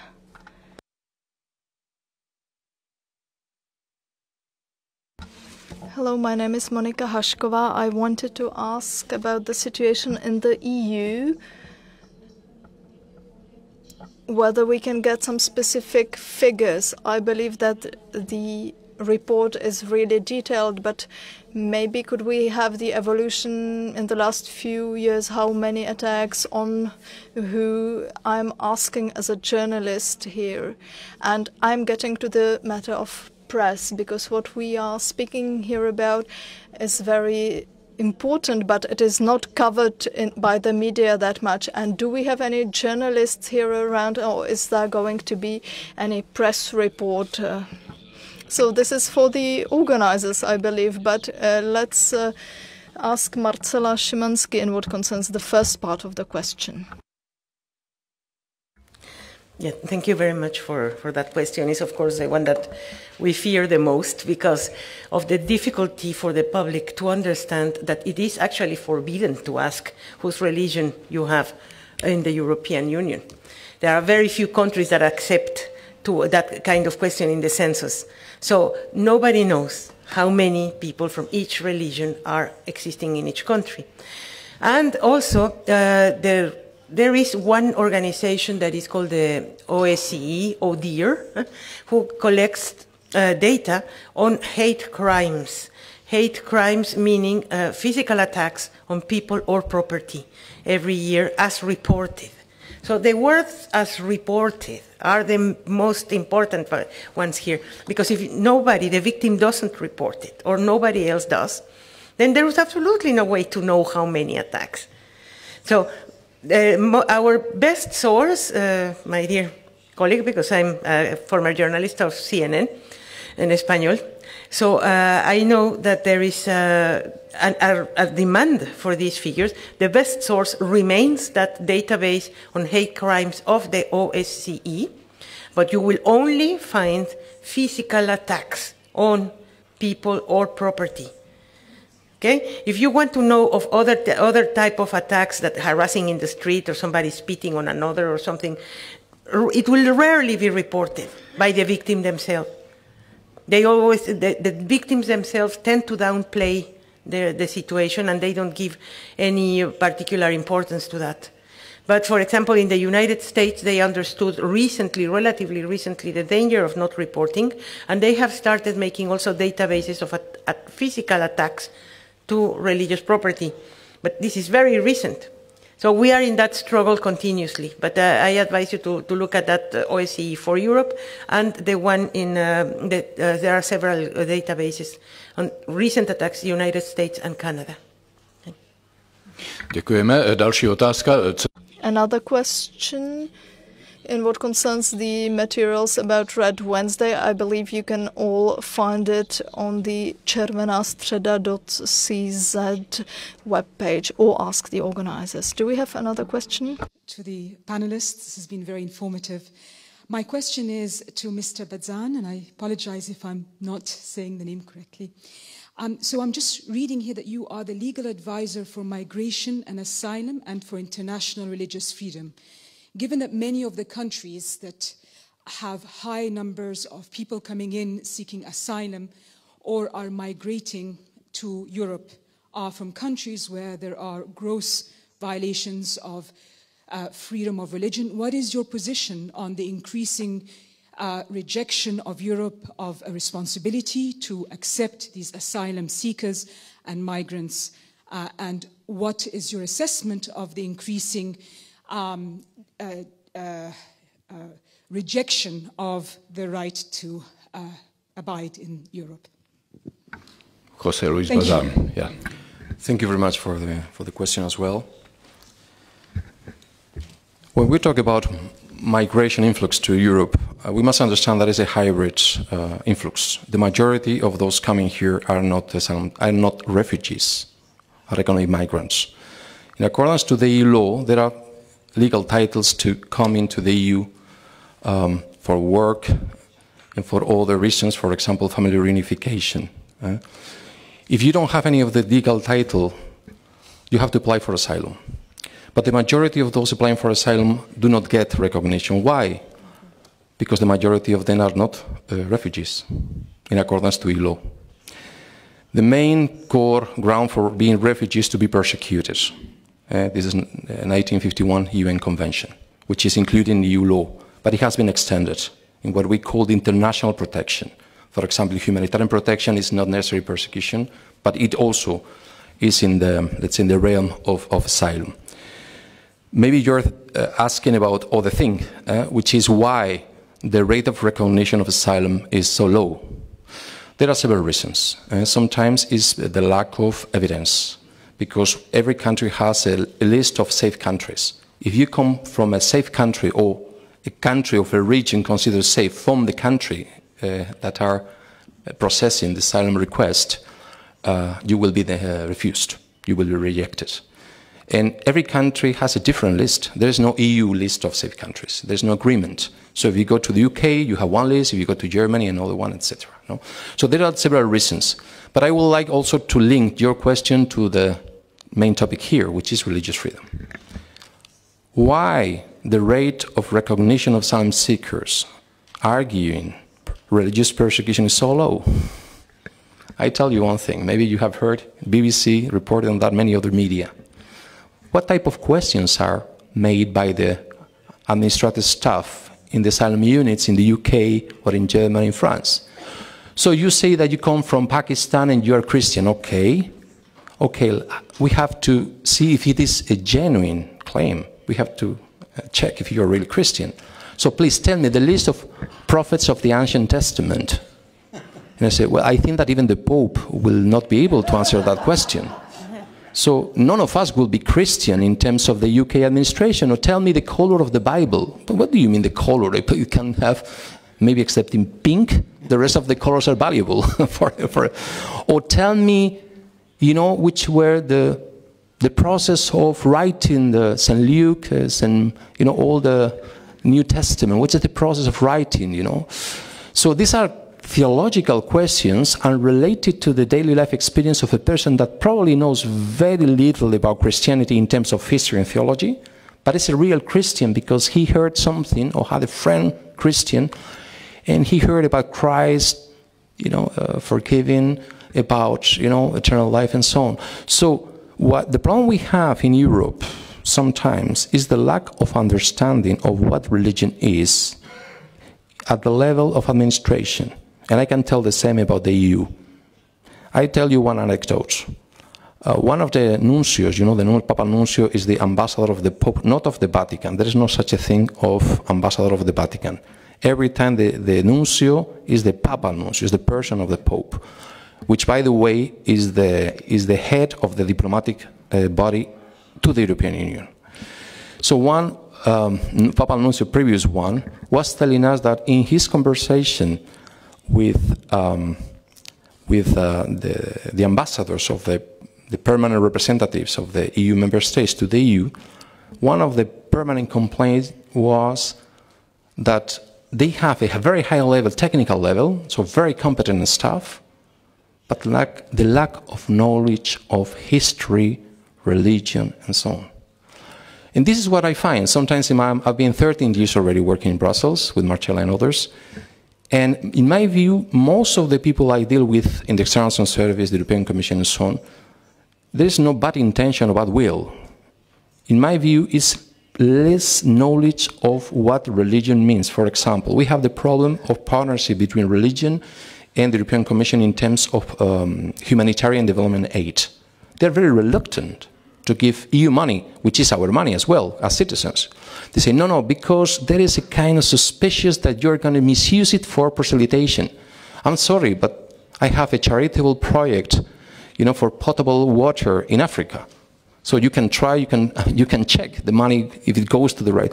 But there is this slight lack of knowledge of what the church's religion can do to develop, you know, certain countries or communities. I don't know if I answered your question, but I brought a broader range of issues.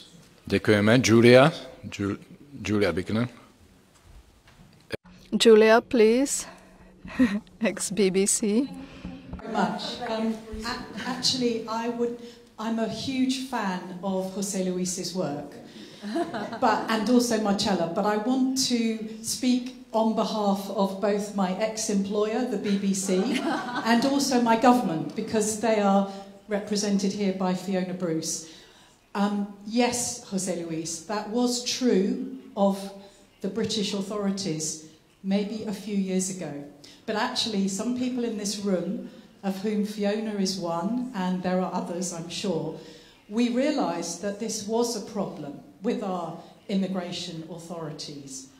And so a lot of people have worked very hard on this. So the questions were not about what colour is the Bible or name the prophets of the Old Testament, but it's now become much more asking the asylum seeker to talk about their own experience of faith, how they came to their faith, what does it mean to them.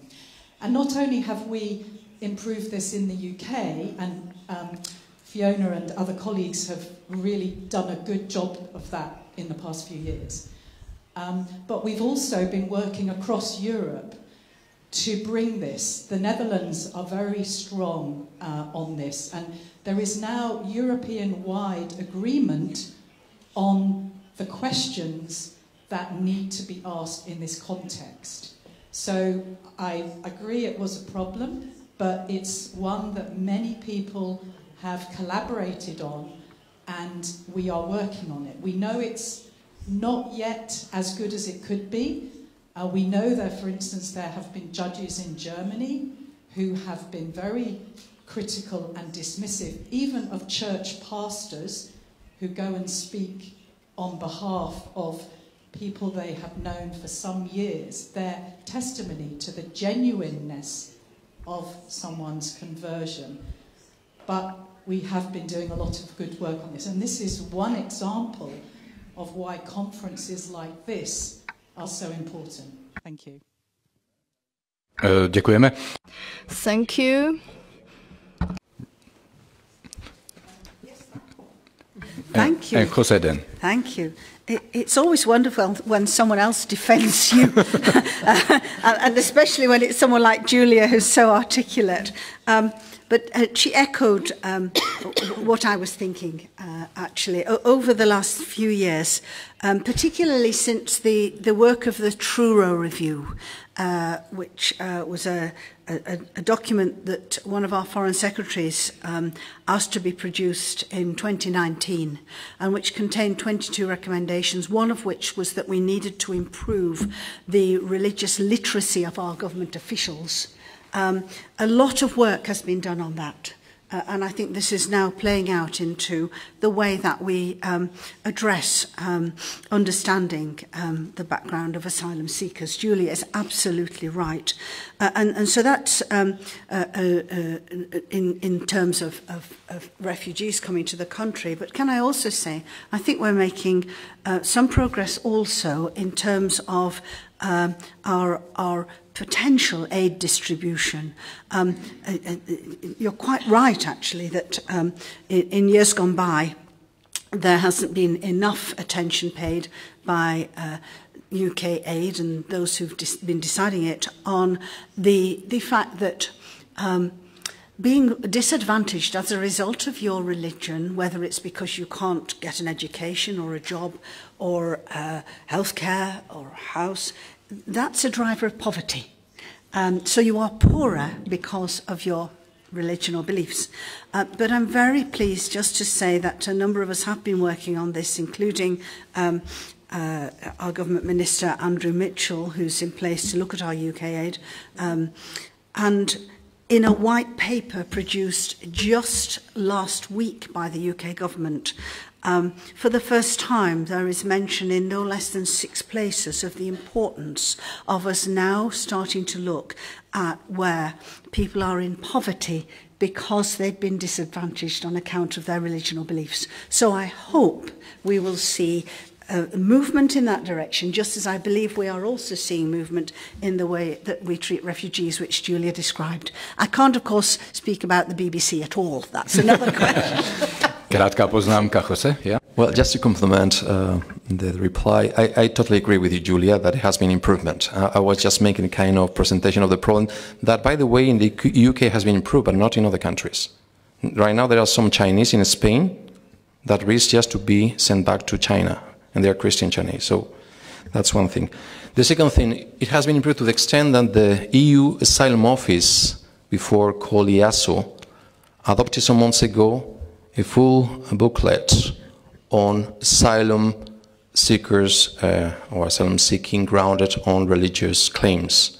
I was in Valletta. Valletta is the headquarters of EASO in Malta months before, and I must say that we have a very fluent and open conversation with the staff of EASO, formerly I still say EASO, the US Asylum Office.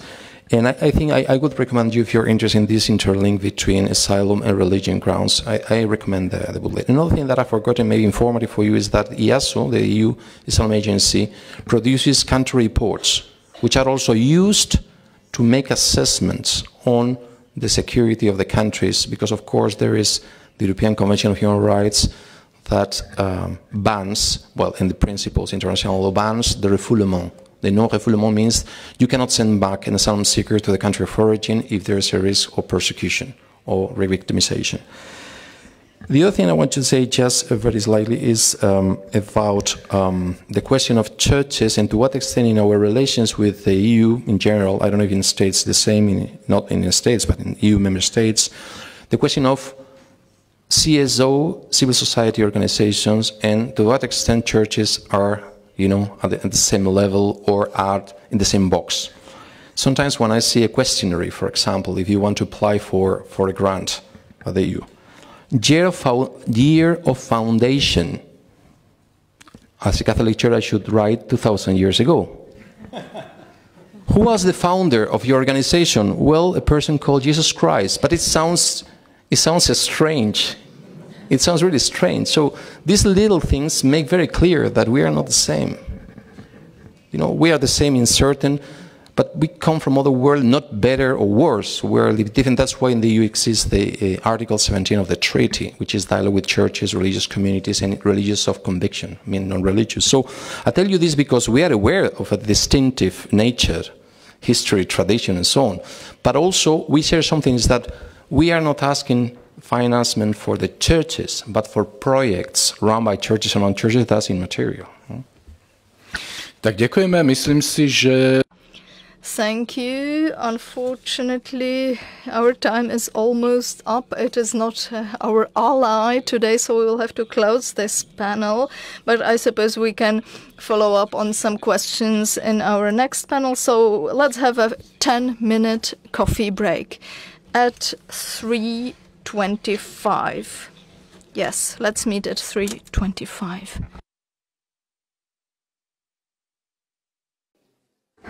Tak přátelé, druhý panel...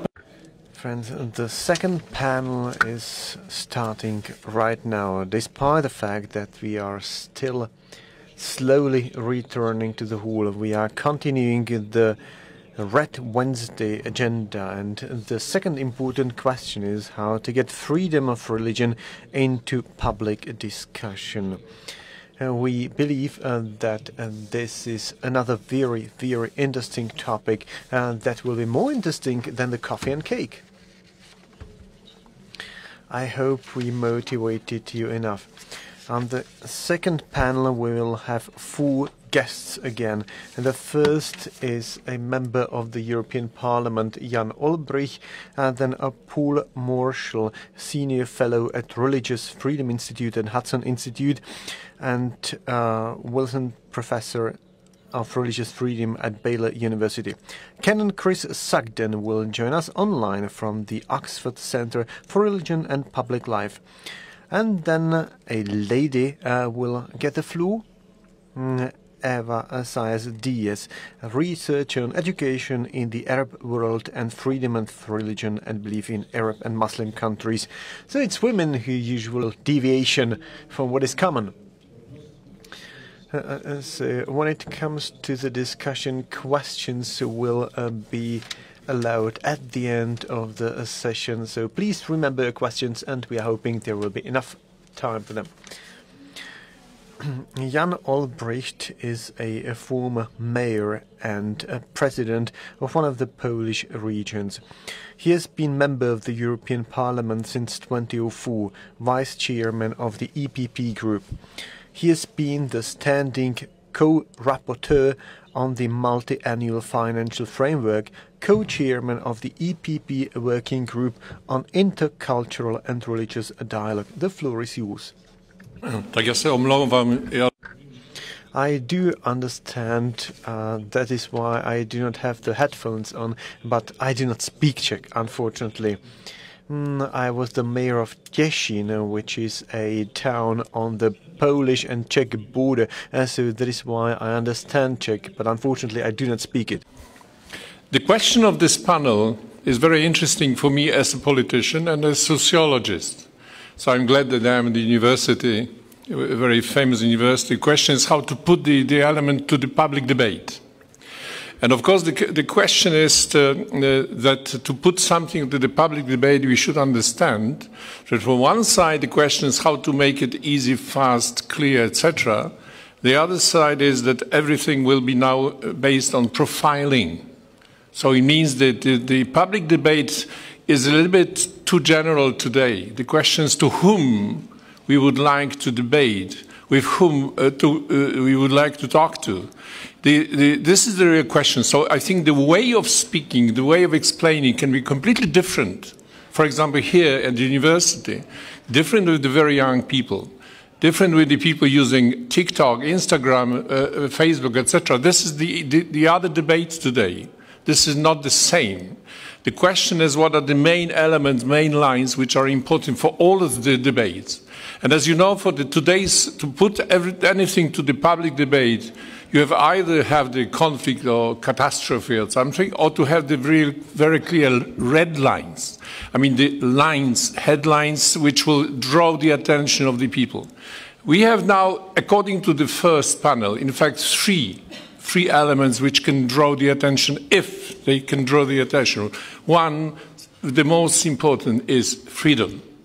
I mean, freedom is something which is absolutely basic. I mean, when you would like to, and if the freedom is limited, destroyed, etc., this is something which can wake up the people. Okay, what about the freedom? Because, you know, freedom today is like a new god, and the question is what we think about the freedom in general. The other one is the question of religion. And this is also been said in the first panel. And the third is the human rights. The question, which of these three is the most attractive, drawing the attention of generally in different debates? I think that, of course, it's freedom, but maybe it's also going to the first panel. Maybe we are living in the time of definitions or redefinitions or reflection. What we really mean by freedom, what we think about religion, and what we think about the human rights. You know, it's absolutely necessary, especially in the debate with the people who are prepared to this kind of debate.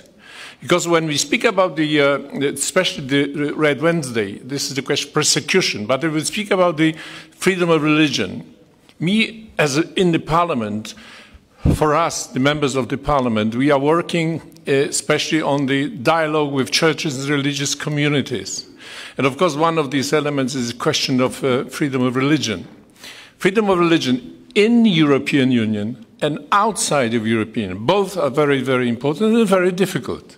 More and more difficult, more and more difficult. So I think that's why when we talk to the priests, representative of different communities, we are now discussing the most important and complicated element. Concerning the persecution, thanks God we have the contact with Marcela Szymanski and people from the Open Doors. They have all the data concerning the persecution. But when we speak about the freedom of religion, the question is much complicated. And of course, when I said about the freedom, the question is who is trying to limit the freedom? And the question is, what about the limits of freedom? I mean, to what extent the freedom should be limited? You know, a very, very obvious and very general element is the freedom finishes when the freedom of the others is in danger. But the question is really, what we mean by that? What we mean by especially when it concerns the social life and the question of religion. I mean, from one side, can we limit this freedom? Should be limited or not? From the other side, the question is, should the people presenting the religion should limit themselves because of living in a concrete society? I don't speak, as I said, about persecution. This is an element, but persecution is like the last element. But we need the persecution. I mean, reducing the rights, reducing the freedom of speech, etc. Of course, especially when we speak about the religion, the question was in the first panel, what do we mean by religion? I don't think about the definition, what the religion is. The question is what we mean by religion in public life. What is religious and what is not religious? What is the question of, when you look at, for example, the very famous French example, laïcité à la française. Yes, this is a very typical example. When you look at all the analysis, it's very clear. The question is the relation between state and church, and the other relation between politics and religion. This is not the same. Not the same, because in some of the countries, the question of the relation between state and religion, there is no limits. Everything is one. It's also the question of, for example, division of the sacrament profanum. In some of the religions, give God what belongs to God, and King Caesar what belongs to Caesar. But you have in other societies, religions, when you have no limits between the two. Everything is one. So the question, what is religion, when we want to limit this, what about the style of life? What about the clothes?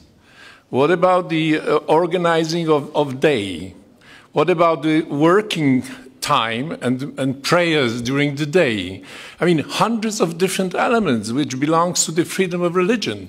But at the same time, how to put it into the system which exists in concrete society. This is the example of you. This is the example of the EU and the people coming as migrants to EU. The question is, what about their freedom of religion? What all the religions, how it should be defined, what we mean and what we agree about the religion. Do we have the same way of thinking? Do we have the same definition of religion or not?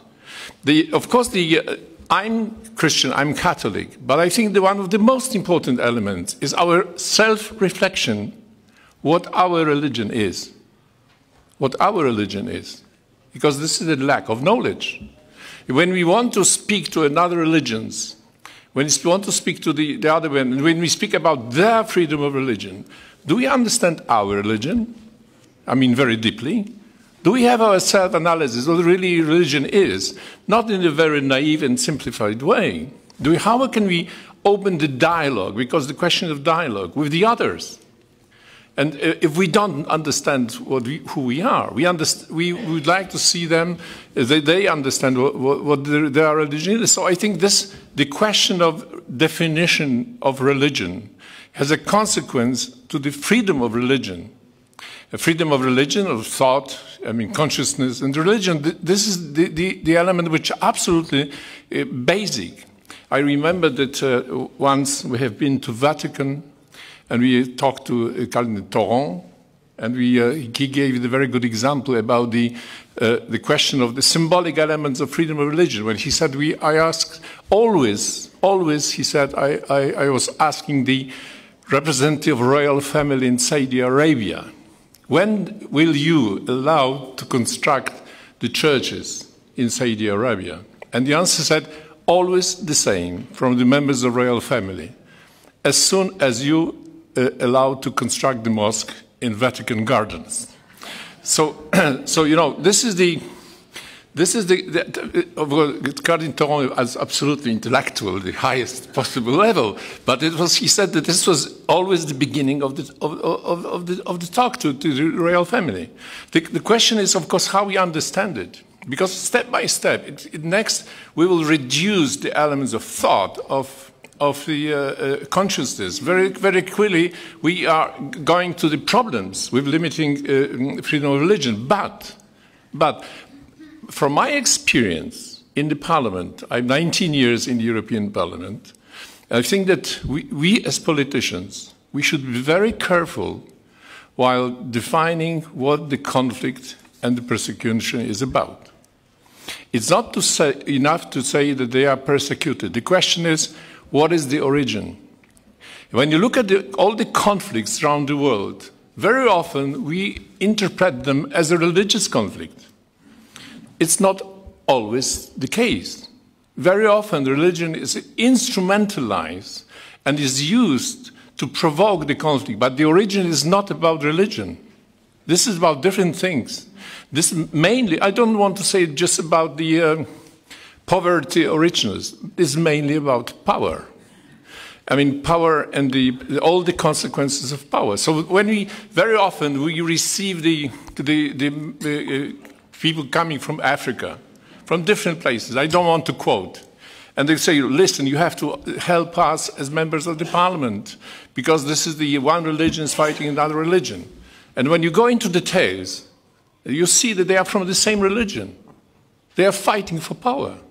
They are fighting for power. So I don't want to say always the case, but we have to be very, very clear, very careful, because from what is really important is that the people are persecuted because of religion and because of faith. This is one thing which should be absolutely clear. But if they are persecuted by one part of the power against the other part of power because of the power, using religion as argument, this should be also very clear. It will not make the whole situation very simple. You know, look what is going on today. Look at Russia and Ukraine. We are working very closely with Ukrainian Autocatholic Church in Ukraine, who separated, as you know, from Moscow.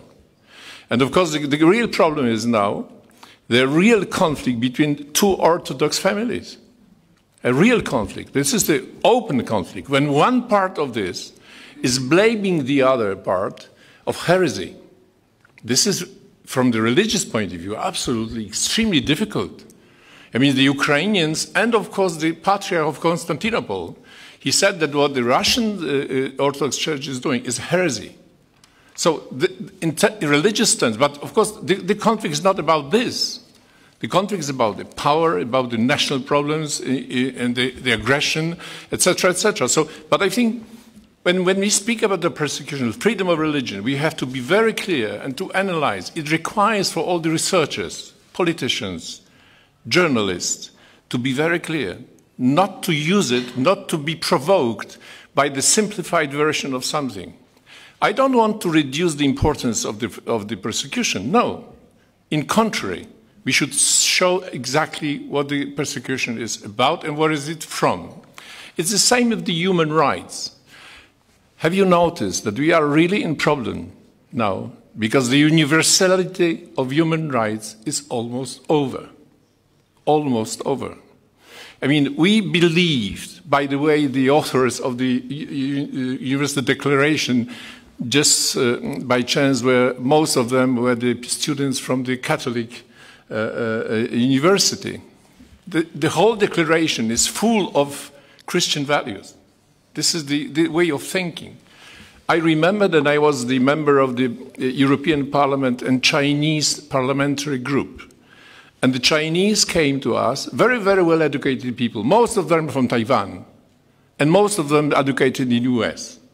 And now the ministers in China, because very typical. I mean, they are very well-educated, and they are working now in Chinese government. And they asked us, when do you want to stop the embargo on weapons? And he said, as soon as you start to respect human rights.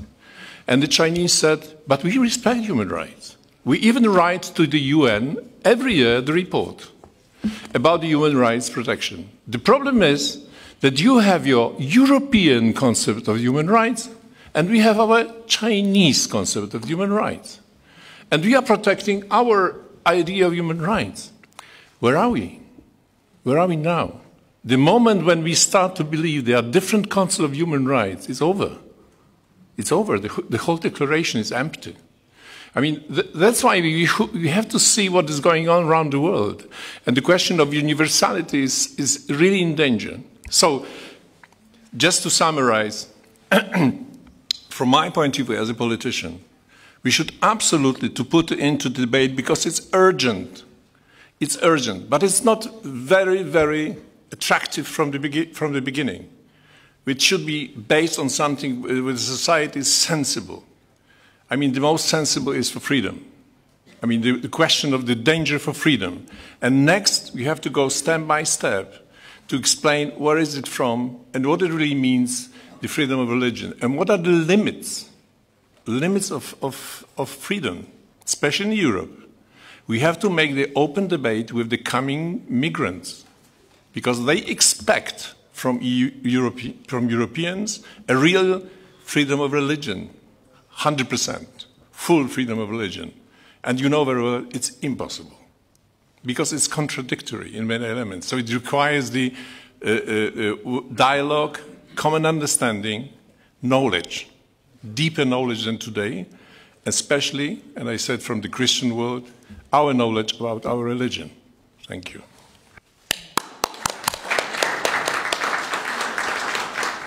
Tak děkujeme. Thank you. We are very happy that Taiwan exists. That will verify the Chinese concept.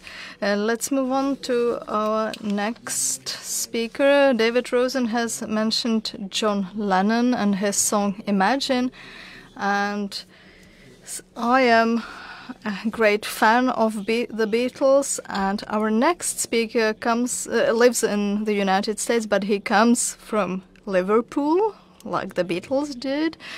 And his uncle lived on the same street as George Harrison, and Monica will introduce him.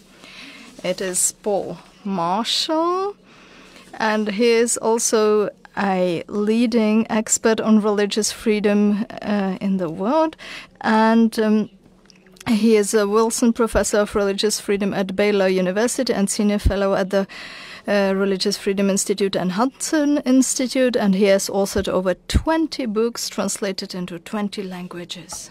Much for that. Is this on? Yep. Okay. You neglected one important fact, that I was at school with George Harrison and Paul McCartney.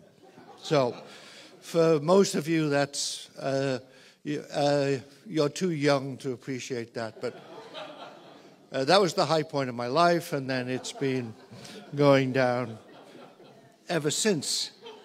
I want to thank the Vice Rector of Charles University, the Czech Ministries of Foreign Affairs and Culture, and the organizers of this conference for their very great work. And thank you for having me here. I want to concentrate on the question of why is it that much of our media does a very bad job of reporting on religious freedom. And the plug I mentioned, much updated, but I might recommend this book, of which I was co-editor, called Blind Spot, When Journalists Don't Get Religion, which is particularly on this theme. I brought several copies. Most of them have gone, but I've got 2 left, which can go to a good home. You just have to give me a good reason. Okay, I see that hand. Okay, thank you. So when we look at media coverage of religious freedom, you're tempted to see a particular bias amongst journalists, or that they don't like religion and want to attack it. I know some journalists for which that's true, but that's generally not the case. There are other, I think, more basic reasons. One of the ones is that religious freedom is not well covered because religion itself is not well covered. So this is a subset of that. Religion itself is not well covered for 2 factors. One is, for many, here I'm thinking of Western journalists, there is simply ignorance about religion. They really don't know what's going on. And the second, and related, is a secular mindset which fails to actually see what is going on. I'll say more about this. But just 2 small examples to illustrate this ignorance. I'm going to take my examples from the New York Times. Not because it's particularly bad on this, but in the United States it's regarded as the best newspaper. And the fact that you get these glaring errors in that newspaper makes you realize it's usually much worse in the others. So, and it's always, if you want to criticize something, you should take the strongest example. But just one small one in the obituary of a bookseller, George Whitman. And they commented, in his bookstore, he had a sign, "Be hospitable to strangers, lest they be angels in disguise." And said, a quote from the poet W.B. Yeats. You might recognize the New Testament, the letter to the Hebrews. Or another one, talking about tourists, mainly sort of Christian religious tourists in Israel, and spoke of them being in the Church of the Holy Sepulchre, which marks the site where many Christians believe that Jesus is buried. Okay, think about that one for a minute. You can argue that Christians are wrong about the resurrection, but that Christians believe that Jesus' body is lying in that church. I don't know of any Christian. Note, these are not simply errors of particular reporters, but this is a newsroom of several thousand people. It will go through a fact checker. It will go through a sub-editor. It will go through a mid-level editor. It will go through a senior editor. It will go through all of these checks. And people cannot recognize a simple religious reference. So these are, in some sense, trivial incidents, but they illustrate with this lack of knowledge. If you deal with more profound situations, the situation of the Uyghurs, Yazidis, Rohingya, current Iraqi Christians, or in Nigeria, these have a tendency simply to disappear from view, or at least its religious element does, simply because people don't know about it. They never learned about it in school, or they never read about it. Then there's a question of a closed secular worldview. Secular has many meanings. Pope Benedict remarked on a very positive Christian view of secularity. But here I have in mind a mindset which tends to miss the almost a priori, to miss the religious dimensions of what is going on in the world. When people are seeking to explain what happened, there's a tendency, well, the real factors must be resources, or economics, or politics. But it cannot be religion, because religion is sort of just on the surface. Religion can be, if something a religious person does, that can be explained by other things. But religion itself is never used as an explanation of other things. Obviously, religion usually does not stand alone. It's intertwined with political and economic factors. But the fact that something is political or economic does not mean it is any the less religious. The idea that one excludes the other is ridiculous. It's like saying, the table is not round, it's blue. You can have a political and religious event, and we often do. Neglect of this, again, I could give many examples. A very famous one, now almost 50 years ago, but when the Iranian Revolution was brewing, a religion journalist for Time magazine, which was then an influential magazine, suggested they investigate and write a story about these mullahs and ayatollahs who were kicking up fuss, and this guy in Paris, the Ayatollah Khomeini. It was turned down. I mean, this is just religious stuff, backward-looking cultural overhang. So they never wrote a story about that. When the revolution took place, Richard Ostling, began to look like a prophet. So he became their senior religion editor and probably the most important religion writer in the United States for the next 40 years. Incidentally, it's not just journalists. The CIA did exactly the same thing. They never did any studies of that. What I say about journalists will usually apply to diplomats and intelligence services as well. So Iran, or religious tensions brewing in the Ukraine, which many religion scholars were talking about years ago, particularly with the breakaway of the Ukrainian church and the ecumenical patriarch giving his blessing to this. He said, these are real tensions over which people would fight. And they said, well, we're not going to fight about a schism. He says, yes, they might. People do this. They've been doing it for several thousand years. So and again, as was said, this is obviously not the only fact in Ukraine. I doubt whether they drive Vladimir Putin. But these are the tensions which are there, which people can use. Or the attacks on Israel on October 7th. if you look at Hamas declarations and writing about this, this has nothing to do with Palestinian nationalism. They believe nationalism is a heresy. Their claim is always, this is to defend the Al-Aqsa Mosque. And their name for their horrendous attack on October 7th is the Al-Aqsa Wave. So again, just some examples of fundamental religious dimensions of items in the news. Or more length, in Nigeria, again, the New York Times wrote the tens of thousands of deaths in Nigeria at the hands of ISIS, Boko Haram, Al-Qaeda, and others.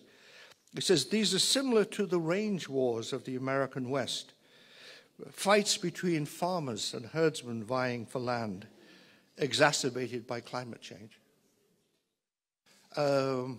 These are massacres, similar, not as horrendous in their hideous detail, but in terms of the level of massacring villages as what has been done by Hamas. I would say, obviously climate change is affecting the rainfall in the Sahel, which has an effect on herders, so I wouldn't deny it's a background factor. But that explains nothing about what people do. They could have all decided to become Marxists or something else. It doesn't explain why ISIS is operating there.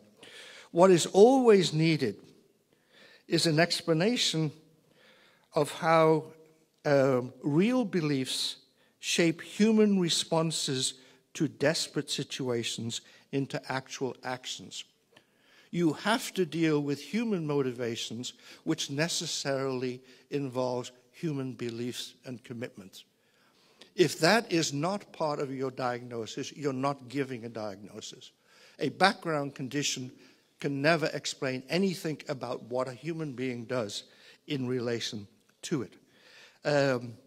If we neglect that fact, it distorts our analysis of the conflict and can cripple a search for a political or religious solutions.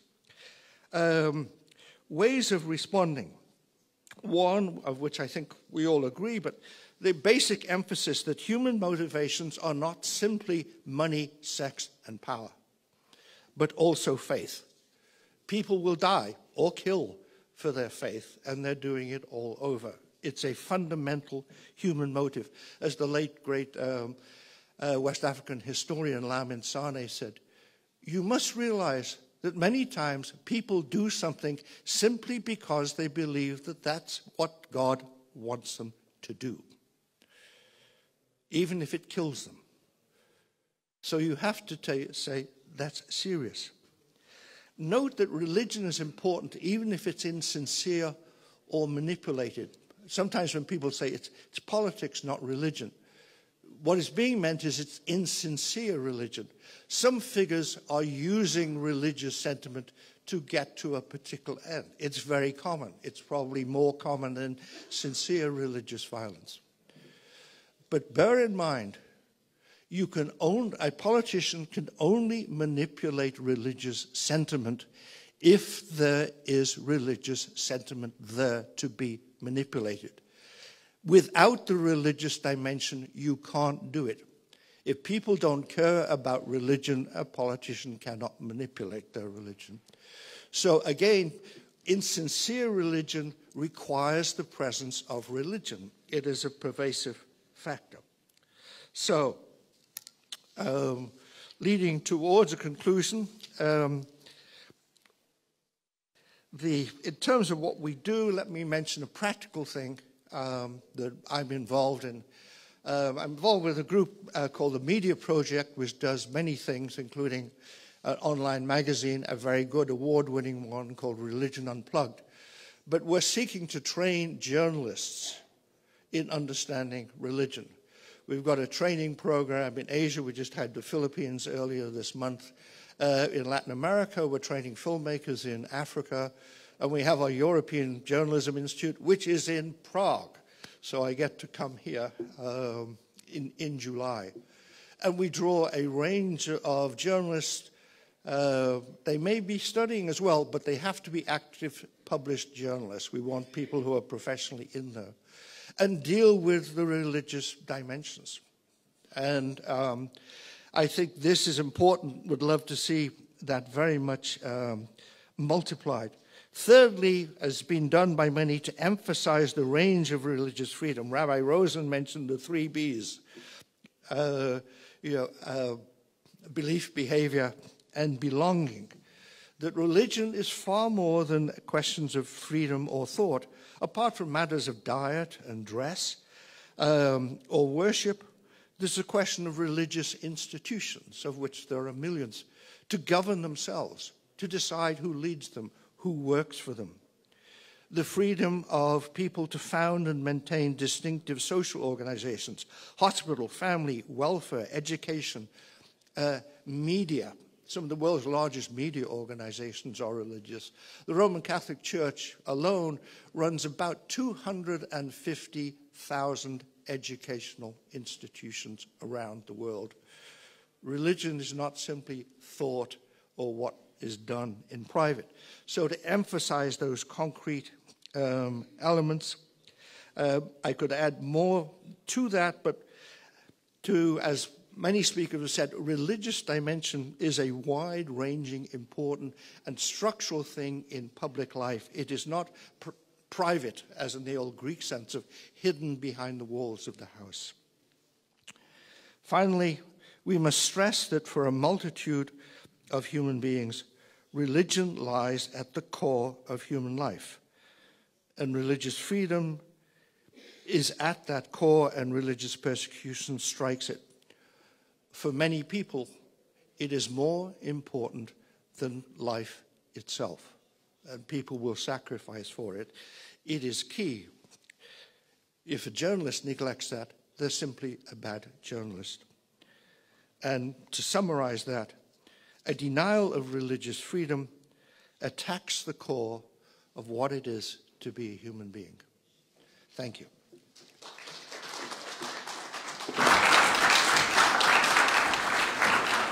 Tak děkujeme Paulu Marshallovi. Jako člověk, který strávil mnoho let v médiích, musím to podepsat.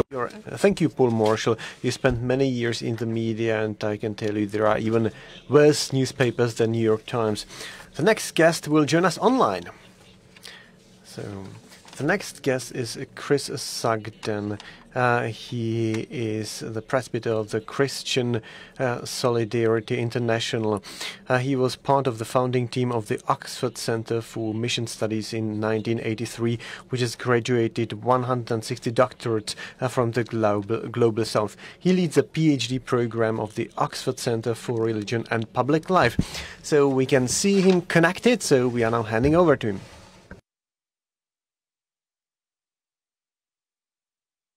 Thank you very much indeed. It is a privilege to be with you. I apologize, I can't. I'm in the middle of a public inquiry here that we are involved in. A trust that I chair is involved in to do with the flood alleviation around Oxford. And I will begin by sharing my screen, if I may.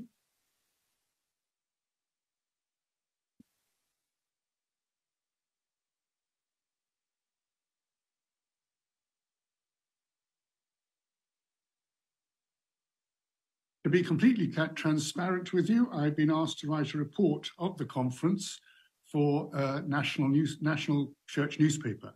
That issue was raised earlier in the conference, whether we will be reported, and I will certainly be writing a report. To get into this discussion about promoting the issues of religious freedom in the media and public discussion, we have to understand why freedom of religion is rather ignored by the media and among the public. And Paul Marshall has outlined some of the factors. In a cartoon in a recent Private Eye magazine, a satirical magazine in the UK, a father says to his child, "Let's pray for peace in the Middle East." And the child replies, "But isn't the whole thing caused by religion?" The child in the cartoon articulates what many in the media dare not address. The issues that the world faces today often have their roots and origins in interreligious conflict and oppression. So why do so much of the media and the public ignore that? Let's take 3 situations where issues of religious freedom have been ignored in news reports, and Professor Marshall touched on some of them. In Pakistan, in August this year, 21 churches and 700 homes of poor Christians in Jaranwala were attacked and burnt. Not a word appeared about this in the Western media. Why? The moderator bishop of the Church of Pakistan recently told me that the 60,000 attackers had been ordered not to kill anyone in order to keep reports out of the media. There were no deaths, so there was no media coverage. The police stated that the attacks were the outcome of a foreign conspiracy. In northern Nigeria, where I'm privileged to hold a canonry, violence against Christians by Muslims has been going on for years. But the Western media assigns these attacks to conflicts between farmers and herdsmen over land due to climate change, as Professor Marshall has already noted. Or let's go back to 9/11. The attacks that were presented in the press as a failure of US foreign policy were in fact clearly articulated by their perpetrators as a holy war on the infidels. Blaming the errors of US foreign policy was easier than contemplating the possibility that we were confronted with a religious war, according to Ayaan Hirsi Ali, a former Muslim writing in the Times 10 days ago. Why is freedom of religion so marginalized in the press? I would argue because it is marginalized in society. First of all, there is fear of fundamentalism. Religion is associated in people's minds with intransigent fundamentalism. So there's no arguing with religious people. One lot are as bad as the other. And that's how a senior Indian Christian leader with extensive experience of the West explains it. Then there is fear of manipulation. People have become suspicious of the process by which psychological ruses are used to dupe people by suggesting that victims are facing great difficulties. So this is to push the public to feel guilty and provide help. So stories are created of deprivation that suggest that people are helpless victims trying valiantly to survive against great odds. Most Westerners feel the guilt that comes from their co-religionists being in a far worse situation than them, and can fail to see through the story that is being constructed. Sadly, some Western leaders use those situations for their own ends. The people who are really exploited then are the ordinary donors to whom these stories are sold. Thirdly, people also see religious liberty being weaponized in the struggles between different groups. So how can anyone trust those arguing for their religious liberty? And this is the sad conclusion of a scholar of religious freedom and an advocate for it. Then, in many cases, governments have great influence over the media and do not want certain issues covered that may be not in their interest. For example, if Muslims are criticized for their blasphemy laws, it could affect the supply and price of oil from Saudi Arabia and elsewhere. Senior Christian leaders from India, Kenya, and Nigeria have seriously suggested this to me.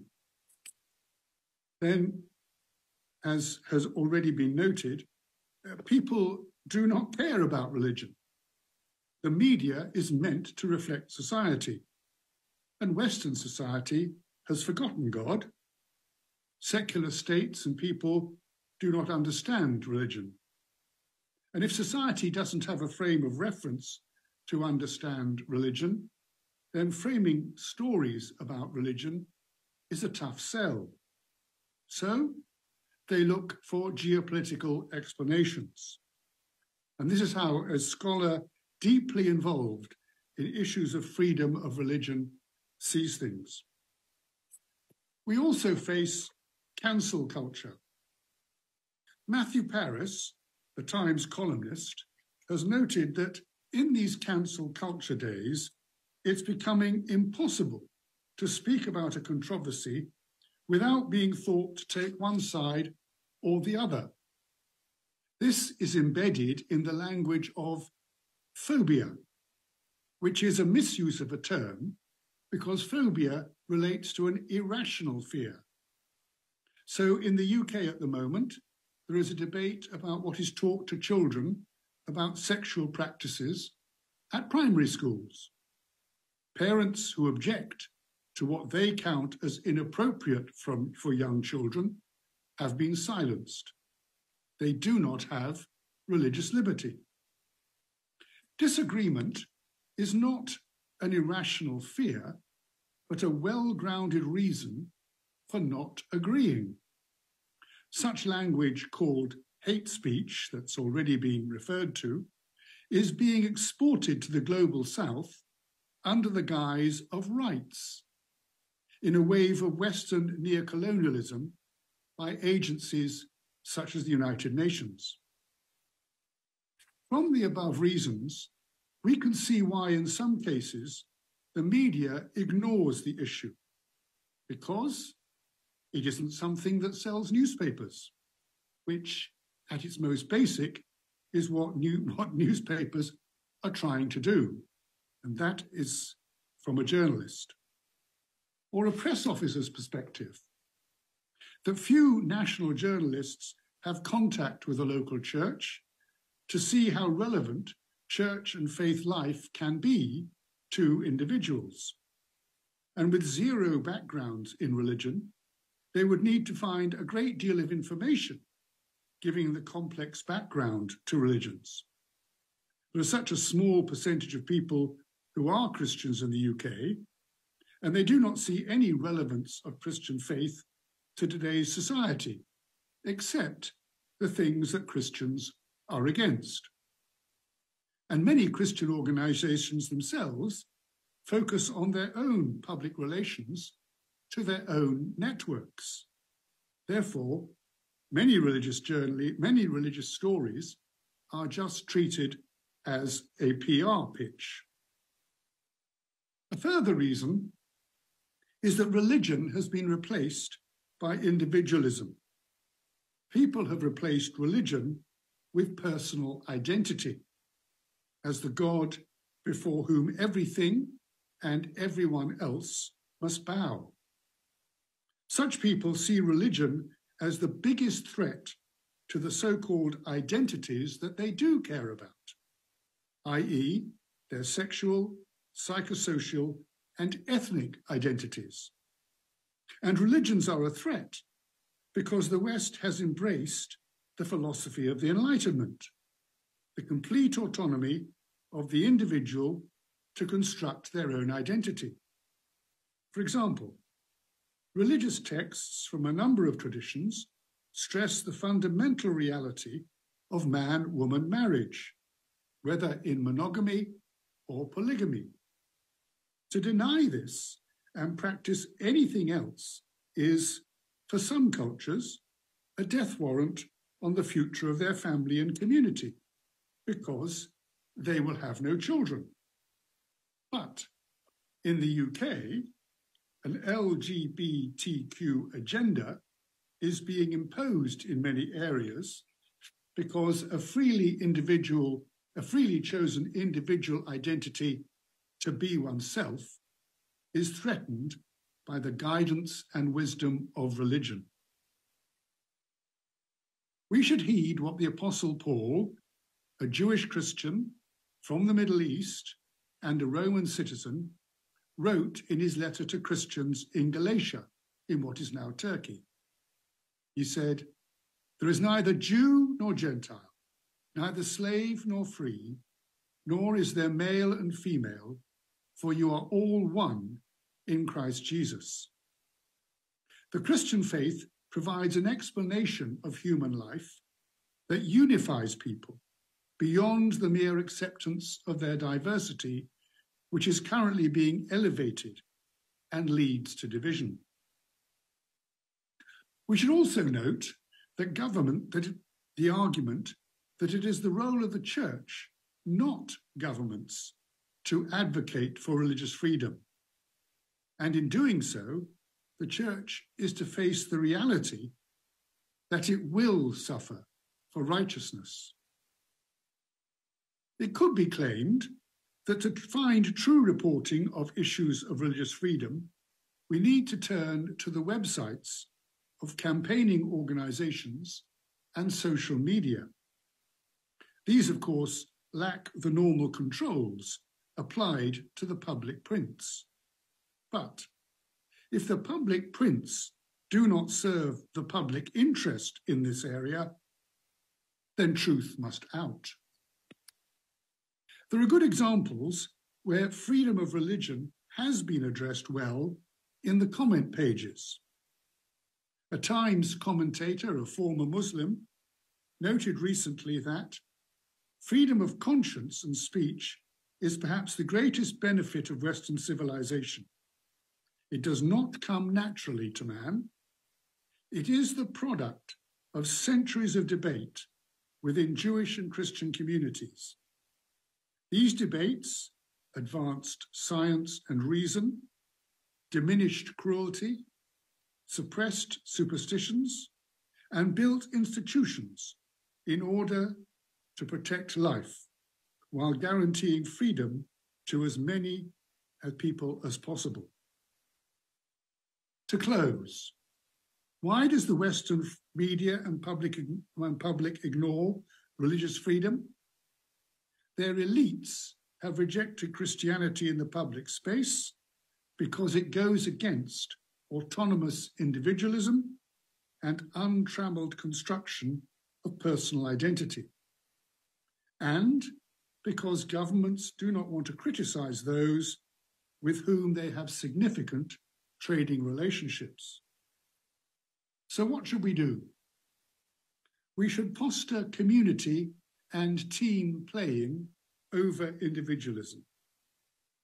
We should teach people that disagreement is not hate speech. We should see respect for truth as an important component of public life. And education should teach people to engage with and evaluate different understandings of the world, particularly those with whom which you may not agree.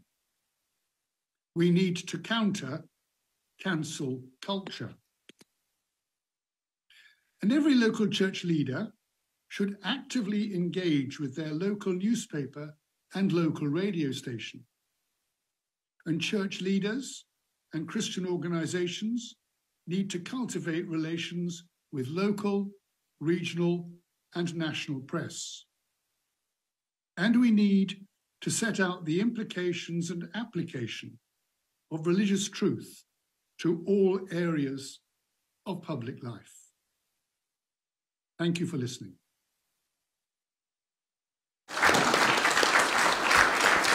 Tak děkujeme. Thank you. I think you have opened a lot of topics where questions could be asked, and we will have a Q&A session later on. But we have one more guest. It will be a woman, as I mentioned, and she will be introduced by another woman. Yes, two women in action. Eva Sainz-Diaz is a researcher on the Arab world, mainly specialized in Egypt. And her main research topics are education in the Arab world and the freedom of religion and belief in Arab and Muslim countries. The floor is yours. Thank you very much, and thank you for the organizers for this wonderful conference. and for having us. It's always hard to be the last panelist, as while you're listening to the other panelists, you seem to be reading your presentation. So I'm going to try to do my best not to repeat myself. Not to repeat what has already been said before, but I already ask for your understanding.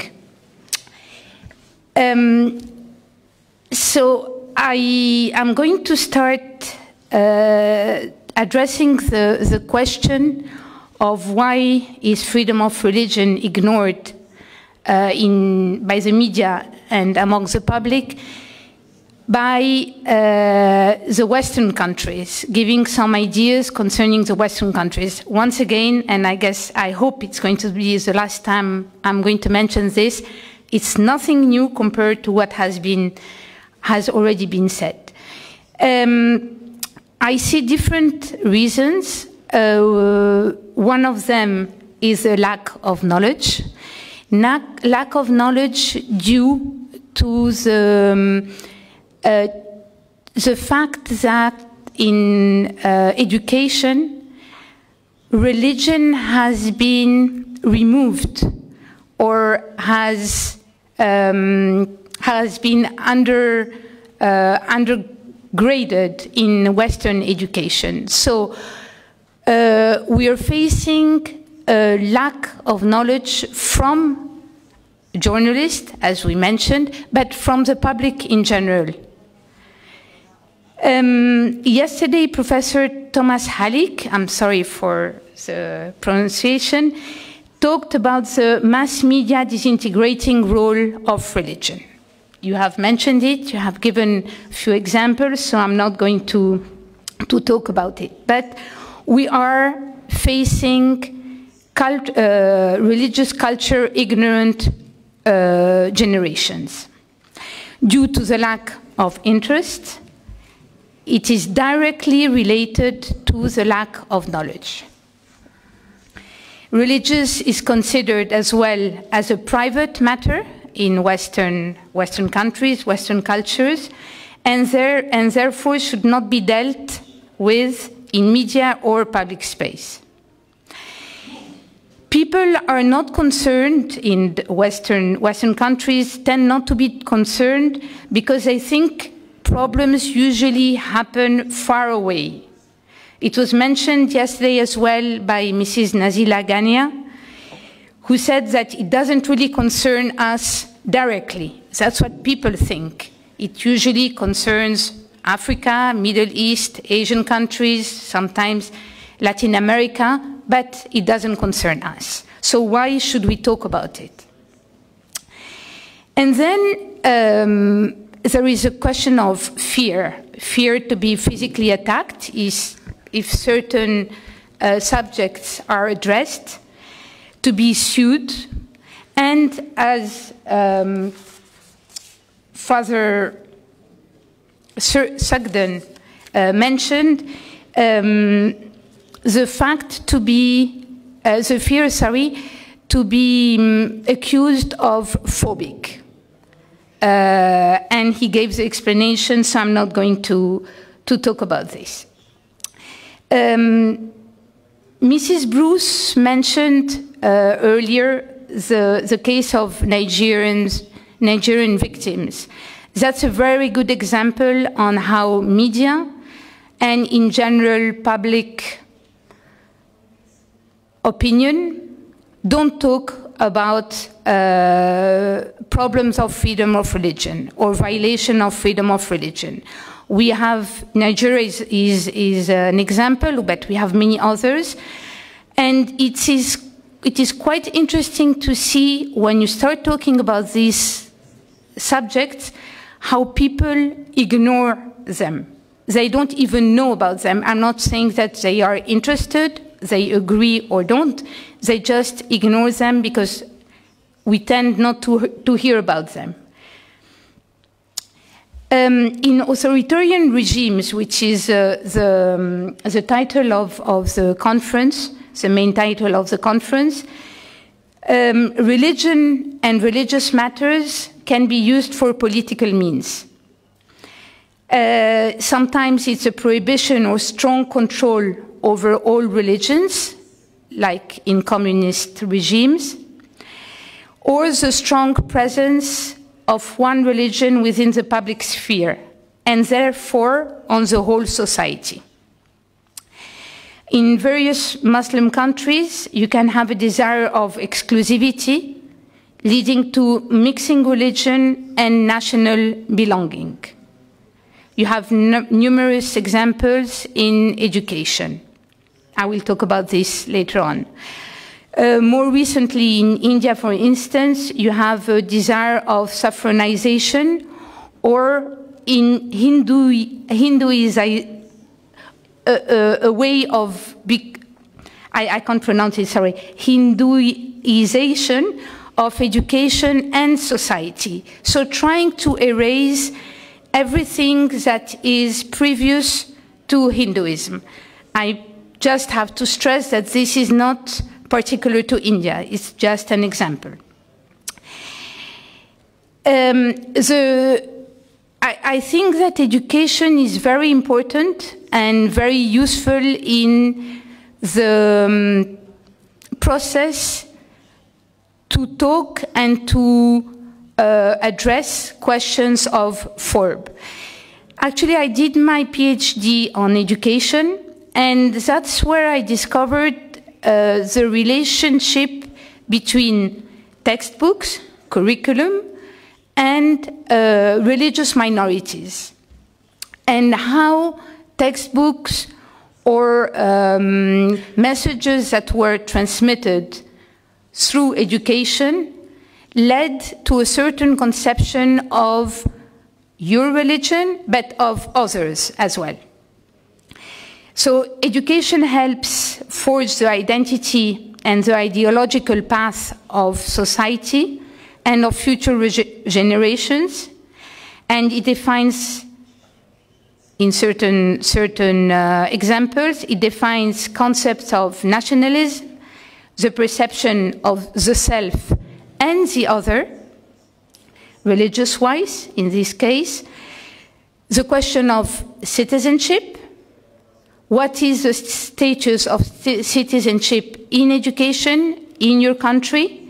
Does it exist? How do you define it? How is it represented? Who is considered to be a real citizen?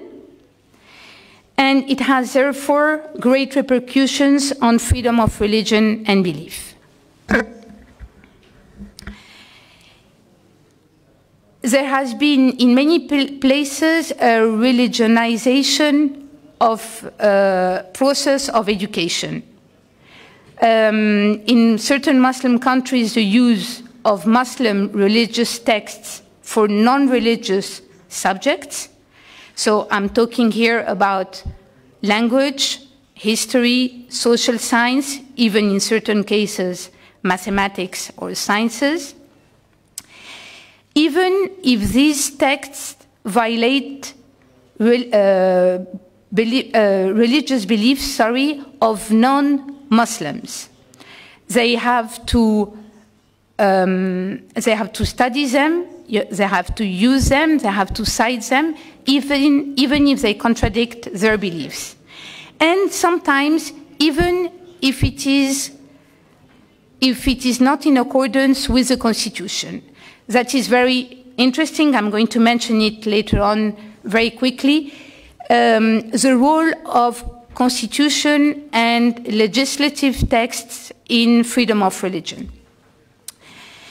In many states where a certain religion is predominant, you have an emphasis on this religion, obviously, as a basis of positive human values that can be made accordingly. And minorities tend to be excluded from the examples of piety, of honorable behavior, or even omitted in their historical, cultural, or patriotic role, even though, in numerous cases, minority religions are the indigenous population of the countries.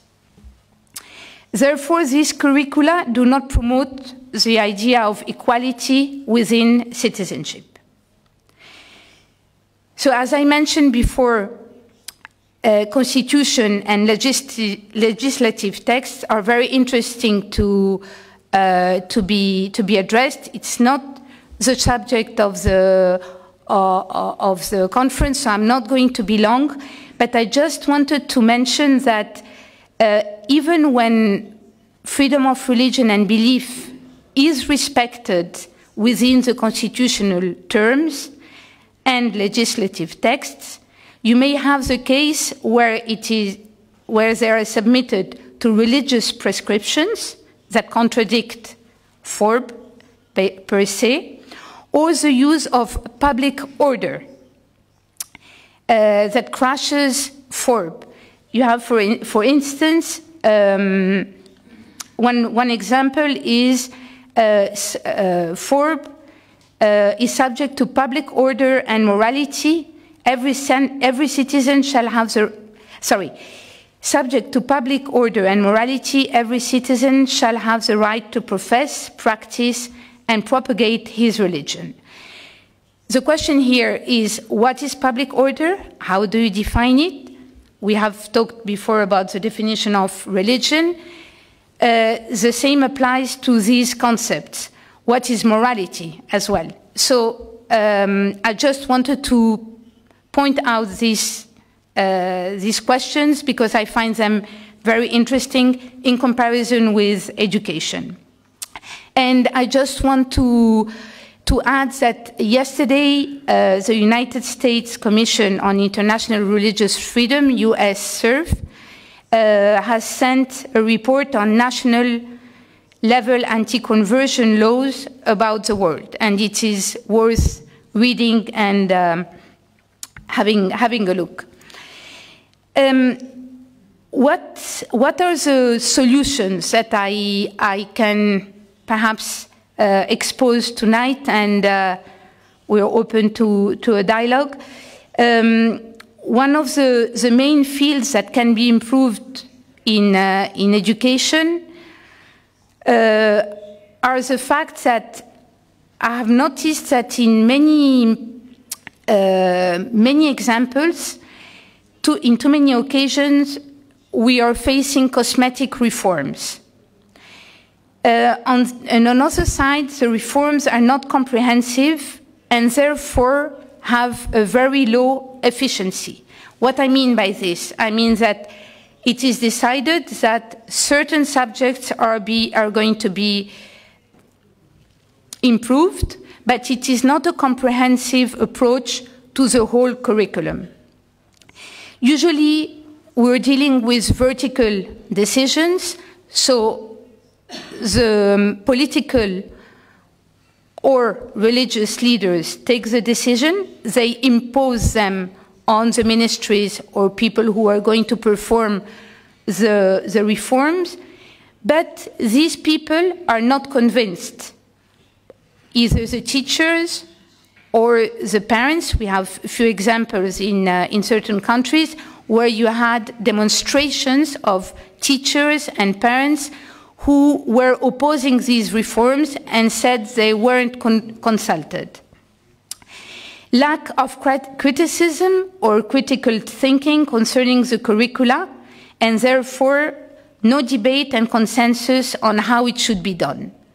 So I think this is particularly important in order to perform real reforms and in order to improve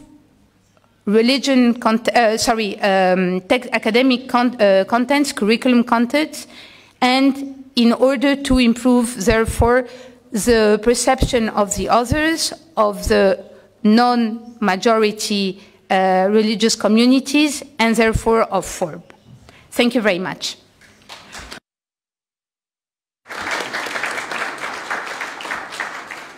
Tak děkujeme, tím se dostáváme. Thank you. And now we are getting to the Q&A part. So before the questions. I have a note for the participants of the ministerial. At 5 o'clock the tour starts and they should meet in front of the entrance. There should be a coach waiting for them. Yes, those of you who have the ministry badges, you can decide whether to stay here and follow the debate. Then you can take part in the Judeo-Christian service at 6 o'clock. At 6:45, is it? Yeah, 6:45. So let me start again. So 6:45, we will start a procession, but there will be a prayer. And so either you leave with on the coach at 5 o'clock, or you can stay with us and then take part in the procession. So, do we have any questions and any answers, please?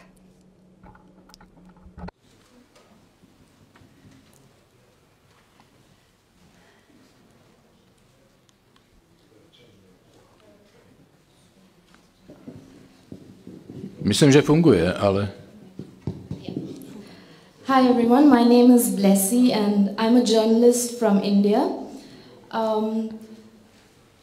And like some of you mentioned, it is a very difficult and challenging time in India in terms of religious freedom. And while I do agree that it is not reported in public media, in mainstream media as much as it should be, there are certainly a lot of independent media houses that are reporting about incidents of persecution against minorities. But one thing that I have noticed is how every time an article comes out, it is widely spread, and somehow that tends to create a sense of panic and fear among the minorities. And subconsciously, particularly in my generation, the minorities, religious minorities like Christians and Muslims, tend to keep away or distance themselves from the Hindu majority. Every time you hear about these incidents of persecution. So my question is, do you think the media, as much as I agree that we have to expose the truth and we should, there should be alarm about what is happening, do you think that the media also has the responsibility to talk about and focus on solutions, on peace building, on conflict resolution, and what can be done to bridge communities together rather than just creating alarm, which also needs to be done? Tak to je asi otázka na Paula Marshalla. So that's probably a question for Paul Marshall and for Chris Sugden, who has lived in India, so perhaps he will know something about this. Thank you for that very difficult question. The broad answer is yes, but one has to be careful of the question of news and newspapers and journalists, which should be in the business of reporting the news. I know in India that itself can be difficult. Talking with Indian journalists, says, if we print this story, there will be a riot, and areas will be done. So what do we do? I don't think there's any easy answer to that question, but there are limiting questions. The fact that this happened, the story is true. There could be limits on whether you do that. But my point is you're seeking to report things rather than yourself being a mediator, a journalist skilled at that.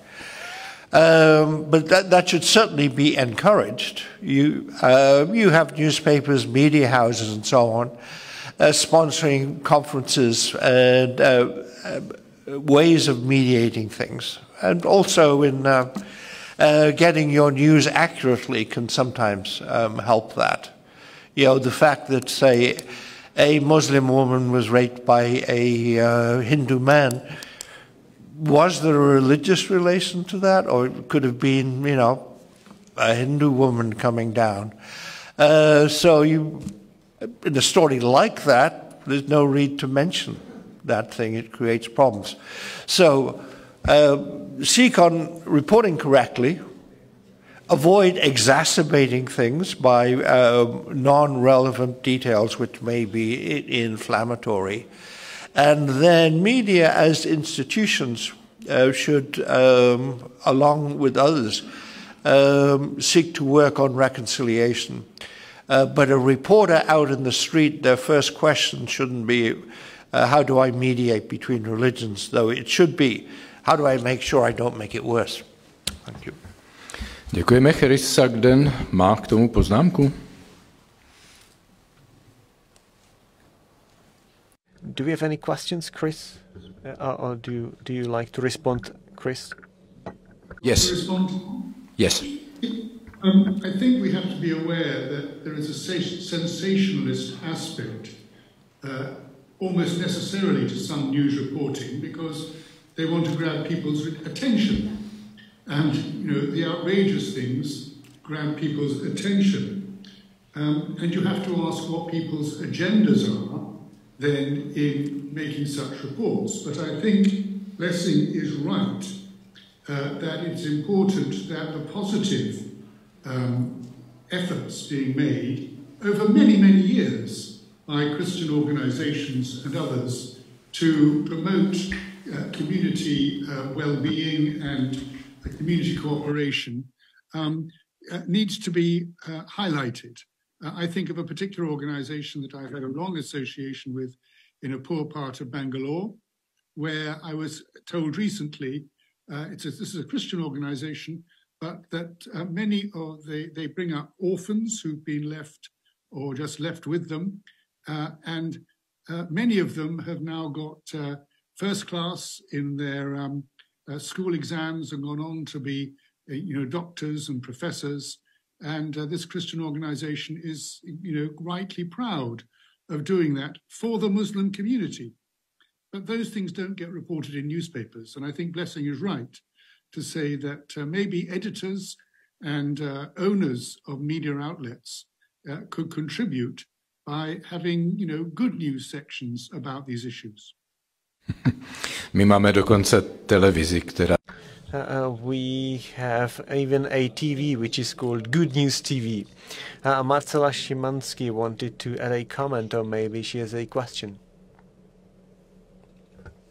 Thank you. I just wanted also to underline one aspect on having been a journalist and now working into religious freedom studies, that very often when we are asked how many died and what was the religion, etc. When I say, for example, that there was another attack in Nigeria, and there are 10 victims. First question that I get from editors is, were the victims Christian? And so, well, or were the victims Hindu, or were the victims Buddhist, or what? No, the religion of the victim. And this is something that we have to be so careful, because by trying to make a very interesting story, we end up blaming the victim, okay? What is more important is that you get to understand that it was the perpetrator, it was the attacker's religious conviction who made him decide that whoever you are, you don't deserve to live. You don't deserve to be in the same space as he is. I compare to the situation when there's a car driving across a tourist street in Barcelona. It happened a few years ago. The drivers, Islamists as they were, but they didn't stop to ask, are you Buddhist? Do you believe in Krishna? Or what is it, your religion? And then decide whether to drive on you or not. They just decided that because of their lifestyle and because they infer they did not deserve to live. And in this sense, also, we have to be able to highlight every time the religious motivations of the perpetrator. Or otherwise, it's the same, it's the equivalent, it's the moral equivalent of, well, yes, but was she wearing a miniskirt? I mean, blaming the victim for her rape or what? You are of the wrong religion, don't show yourself. You see? So let's be also smart when we are being asked for reporting or writing about that, highlighting the religious motivation of the... Výborně, děkujeme. Další otázka. Next question. Julia. Would like to add one more thing to this discussion. It's incredibly difficult when you're a journalist, and I speak as one who's been in a newsroom for many years, to know what was going on in the mind of somebody who carried out a crime or an incident. You can't know the mind of the person. And of course, the danger is you can speculate. So immediately after the, I want to say the Omaha bombings, or there was some bombing in America, and immediately people were thinking this was potentially another 9/11 Islamist attack. And in fact, it was a local American, person. So that's what journalists must avoid, speculation. They did this because we will never, how does a journalist work out what's going on in someone's mind? You can only do that weeks, days later when the news has moved on to the next story. So that's why it becomes very, very difficult to report religiously motivated crime. So yeah, that's what I'd like to say. Thanks. Thanks, Julia. That is certainly true, but there are, examples where reporters can go out of their way to avoid. One famous case for me was in the attacks on Mumbai, the terror attacks. They attacked hotels and places like this. But they also attacked a Jewish Shabbat house, took that over and killed the people in it. And people said, it's not known whether or not this was a target or picked at random. Okay, one place in a city of 15 million. Boy, those terrorists sure lucked out. Well, I think that's what they were looking. That was the focus. One more, in the attack on a charitable agency in Taxila in Pakistan. This was Muslims and Christians working together with the poor. And they were attacked by terrorists who went in, separated the Muslims from the Christians, about 10 of each, and killed all the Christians and left. And CNN said there's no indication of a motive. Yeah, I absolutely agree. You could report the facts. You could report the facts like said, they separated the Christians from the Muslims. You can absolutely, if you had that evidence, and then the listener or the viewer can make their conclusion. All I'm just saying, it's a difficult one for journalists as they're thinking about the facts, and also you never have all the facts at the beginning. It's all very complicated, it's all very confusing. So I'm not saying you can't show people very clearly what's going on. I'm just saying to be aware that it's a difficult one, because often you can speculate and you may actually get it wrong. Vidíte, že tahle diskuze you can see that this discussion was now mainly used by the journalists. Journalists have many problems like me, and I would like to join this discussion, but I will not do it. Do we have any other question? Another journalist? I have the opposite problem. I focus on Europe, and if the perpetrator calls Allahu Akbar, then it is quite weird when the journalists speculate that the reason of attack is not known, and I think it does not contribute to a good atmosphere in the society, because the people have the feeling that what is absolutely evident is then ignored by both the politicians and the journalists. So this was only my sigh. I think we should always state the motive if it is known. My question is as follows. This conference is also held in other cities in Western Europe? I was here before the COVID pandemic, and one of the speakers said here in those days that he thanked the Charles University for hosting this conference, and that this is not possible in all EU countries, maybe for security reasons. Is it really like that, and is it truly for security reasons, or are these conferences taking place and where? So I don't know if we have anybody who can answer this question. Jan Olbricht. Not give you the concrete examples, but I think that the general element, one which is going to the former debate, it's absolutely fascinating for me to ask the question, what is the role of media? The role of media or the function of media? Is it to report? Or is it to create reality? Is it to educate? Or is it to peacemaker? Or, for example, trying to find the bridges? No, I don't have the answers, but I think this is, I know only my German colleagues, politicians in parliament, all of them, they start the day in the morning having in their hands Bild. This is the beginning of the day, every day, because they know what the Bild is writing can mean for them either success or the end. But I think that in Western Europe, it's what is also the element of our debate. The question is of this very, very dangerous mixture of secularization and fear and the lack of interest, etc. The mixture. For example, in the parliament, what we are fighting, and Pavel Svoboda knows it very well because for many years, each document we are preparing, each time we introduce the term, the word Christian, it immediately provokes the big part of the parliament to delete it, not to mention it. It's not the question of fear.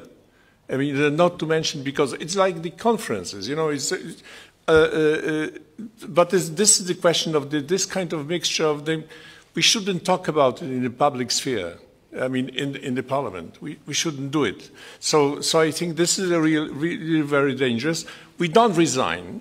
So we put it again and again and again to the text. So in fact, this is the reality in practice. I don't think that there is a problem in other Western countries to organize this conference. There is a very clear need to do it. In 2 days, we organized the conference in Santiago de Compostela in Spain. It will be the dialogue with different churches and religious communities in 2 days. And this is it will be public, of course it will be open, etc. So we will do it. There is a very clear need to talk about it, to talk about the freedom of religion. This is urgent. This is urgent, and it should be, but it should be very serious debate. It should be very serious talk about the people who are really interested, how we will find, because when we speak about the persecution, I said, it depends what is the region, but anyway, the people are dying. So this is something very horrible. But we should look at the origin and of course the dangers which are coming for this. So to answer your question, I think that this kind of occurrences, it's not only can be done, should be done in Western countries. It's absolutely urgent, and especially to show that how important it is today. Tak, děkujeme. Dostali jsme právě zprávu. We have just received the news that Jan Olbrich has to leave because of a plane, because of your plane. So you can leave anytime if you like. And we are now coming to the end of this discussion, and unfortunately we have to finish. So, final words. Almost all of us have to go, but not everybody has to board the plane, like the member of the European Parliament. The last panel of this conference is now coming to its end. We are talking about how to set the religious freedom on the agenda, on the public agenda.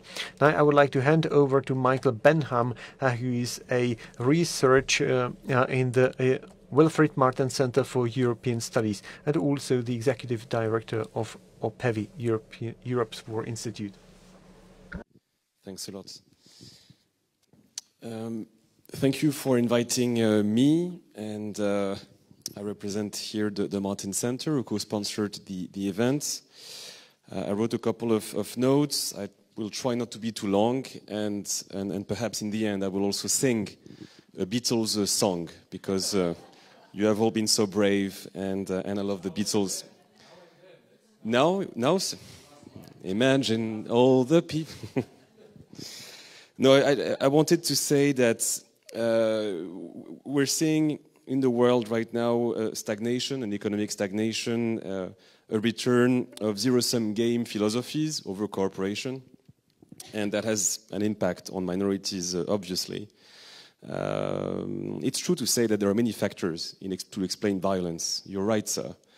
And I would add one that was not mentioned, which is stupidity. There is power, there is sex, there is money, but there is also irrationality sometimes. I would like to just insist on what it means for three communities in Europe and focus on Europe: Jews, Muslims, and Christians. I am myself Jewish and Christian. Jews first. There are only now in Europe only 1 million Jews left. 10 million in the 1930s. 1 million today. After the Gaza events, many Jews that I know in France, in Germany, and in the UK are thinking about leaving Europe for good. And I have to say, it's difficult for me to confront them and to confront these families, because some say that they want to go to America, some say they want to go to Israel. But it's true that in France right now, because of many factors, they don't see a future for themselves in Europe anymore. I recommend looking at two data sets, ODIHR and also FRA, FRA, which was not mentioned. You will see a rise of anti-Semitic attacks over the last years. And obviously since October 7th, I mean, in France, for example, in Paris, we had 1,000 anti-Semitic incidents over the past few weeks. Muslims now, I think we need to encourage the rise of a moderate Islam in Europe. 80% in France, we make these assessments, 80% are doing well, they're integrating, they're paying taxes, but they're afraid. They're afraid of being targets of radical Islamist leaders in France and outside France. And so we need to secure them, we need to make sure that that their voice is heard, that all these doctors, lawyers, public servants become politicians. And right now, honestly, they are afraid of becoming politicians. They're afraid because in Europe we don't control our social media. We have a different ways of thinking algorithm than in the US. I think the American First Amendment is not adapted to European realities. And also second, it was not really mentioned today, but unfortunately young people now take their news from influencers, not from newspapers. They take their cues, their news from Twitter, from TikTok. And I wonder, how can we reach out to all these influencers who have no religious culture whatsoever? I mean, none. Which leads me to the Christians. I will not be too long because everything was said. I think there is a lot of, in France we call it post-Christians. And an historian called Emmanuel Todd even called them zombie Christians. There are two main things that I see. Apathy, because of individualism, because of an information overload. I would also add, and it might be hard, cowardice.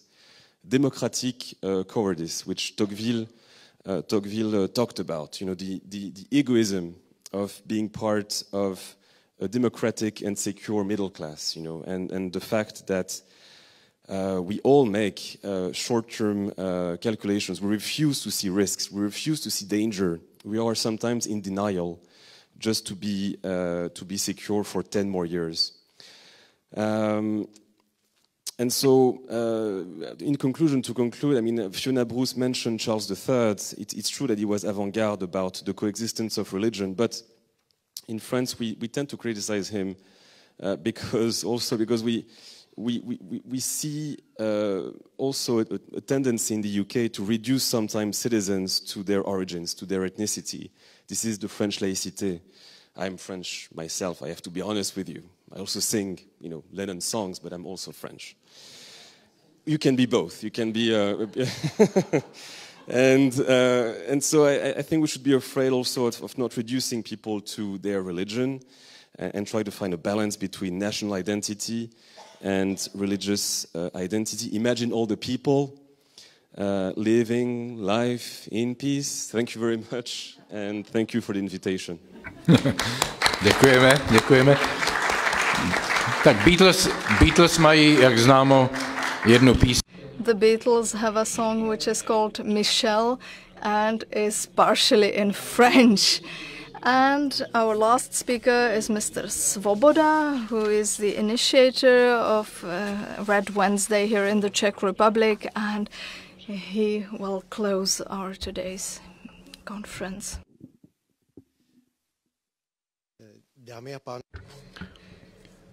Ladies and gentlemen, I will now deliver my final closing speech in Czech.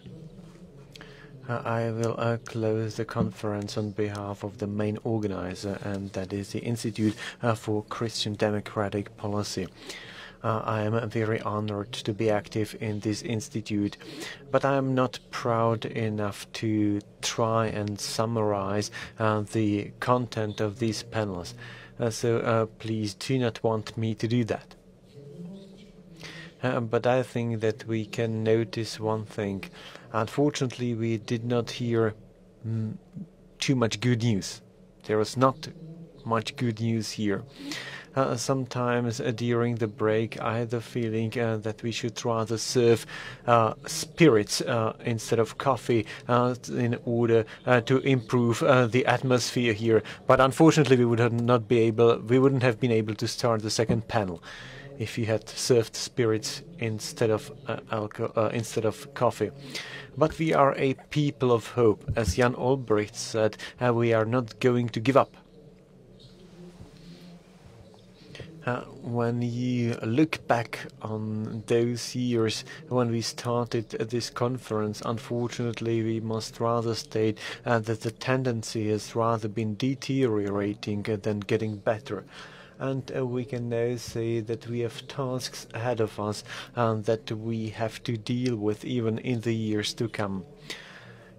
Cynically, I could say that this conference has its future because the problems we are now facing in the context of religious freedom, the problems will unfortunately persist.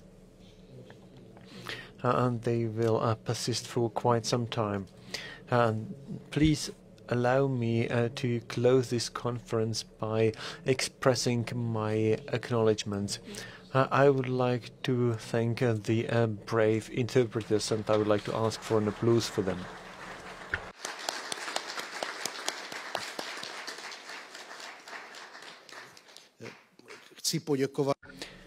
I would like to thank all of the excellent speakers and panelists who enabled this great experience here, and I would like to thank the Charles University. The Charles University allowed us to use these premises for this conference. I would also like to thank Inter Alia and the Wilfried Martens Center for European Studies for the great support. Merci beaucoup.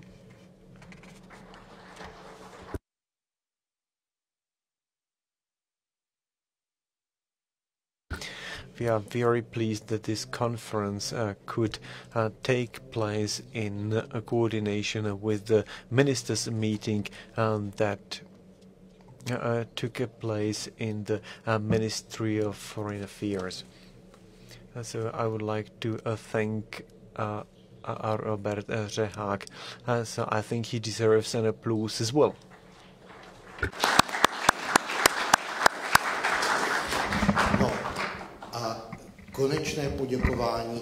And finally, I would like to thank the two moderators who walked us through this conference really excellently, despite the fact that the panelists were a bit dissatisfied with the time schedule.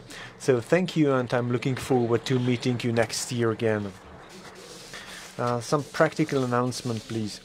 I would like to thank Pavel Svoboda. This must also be stated here.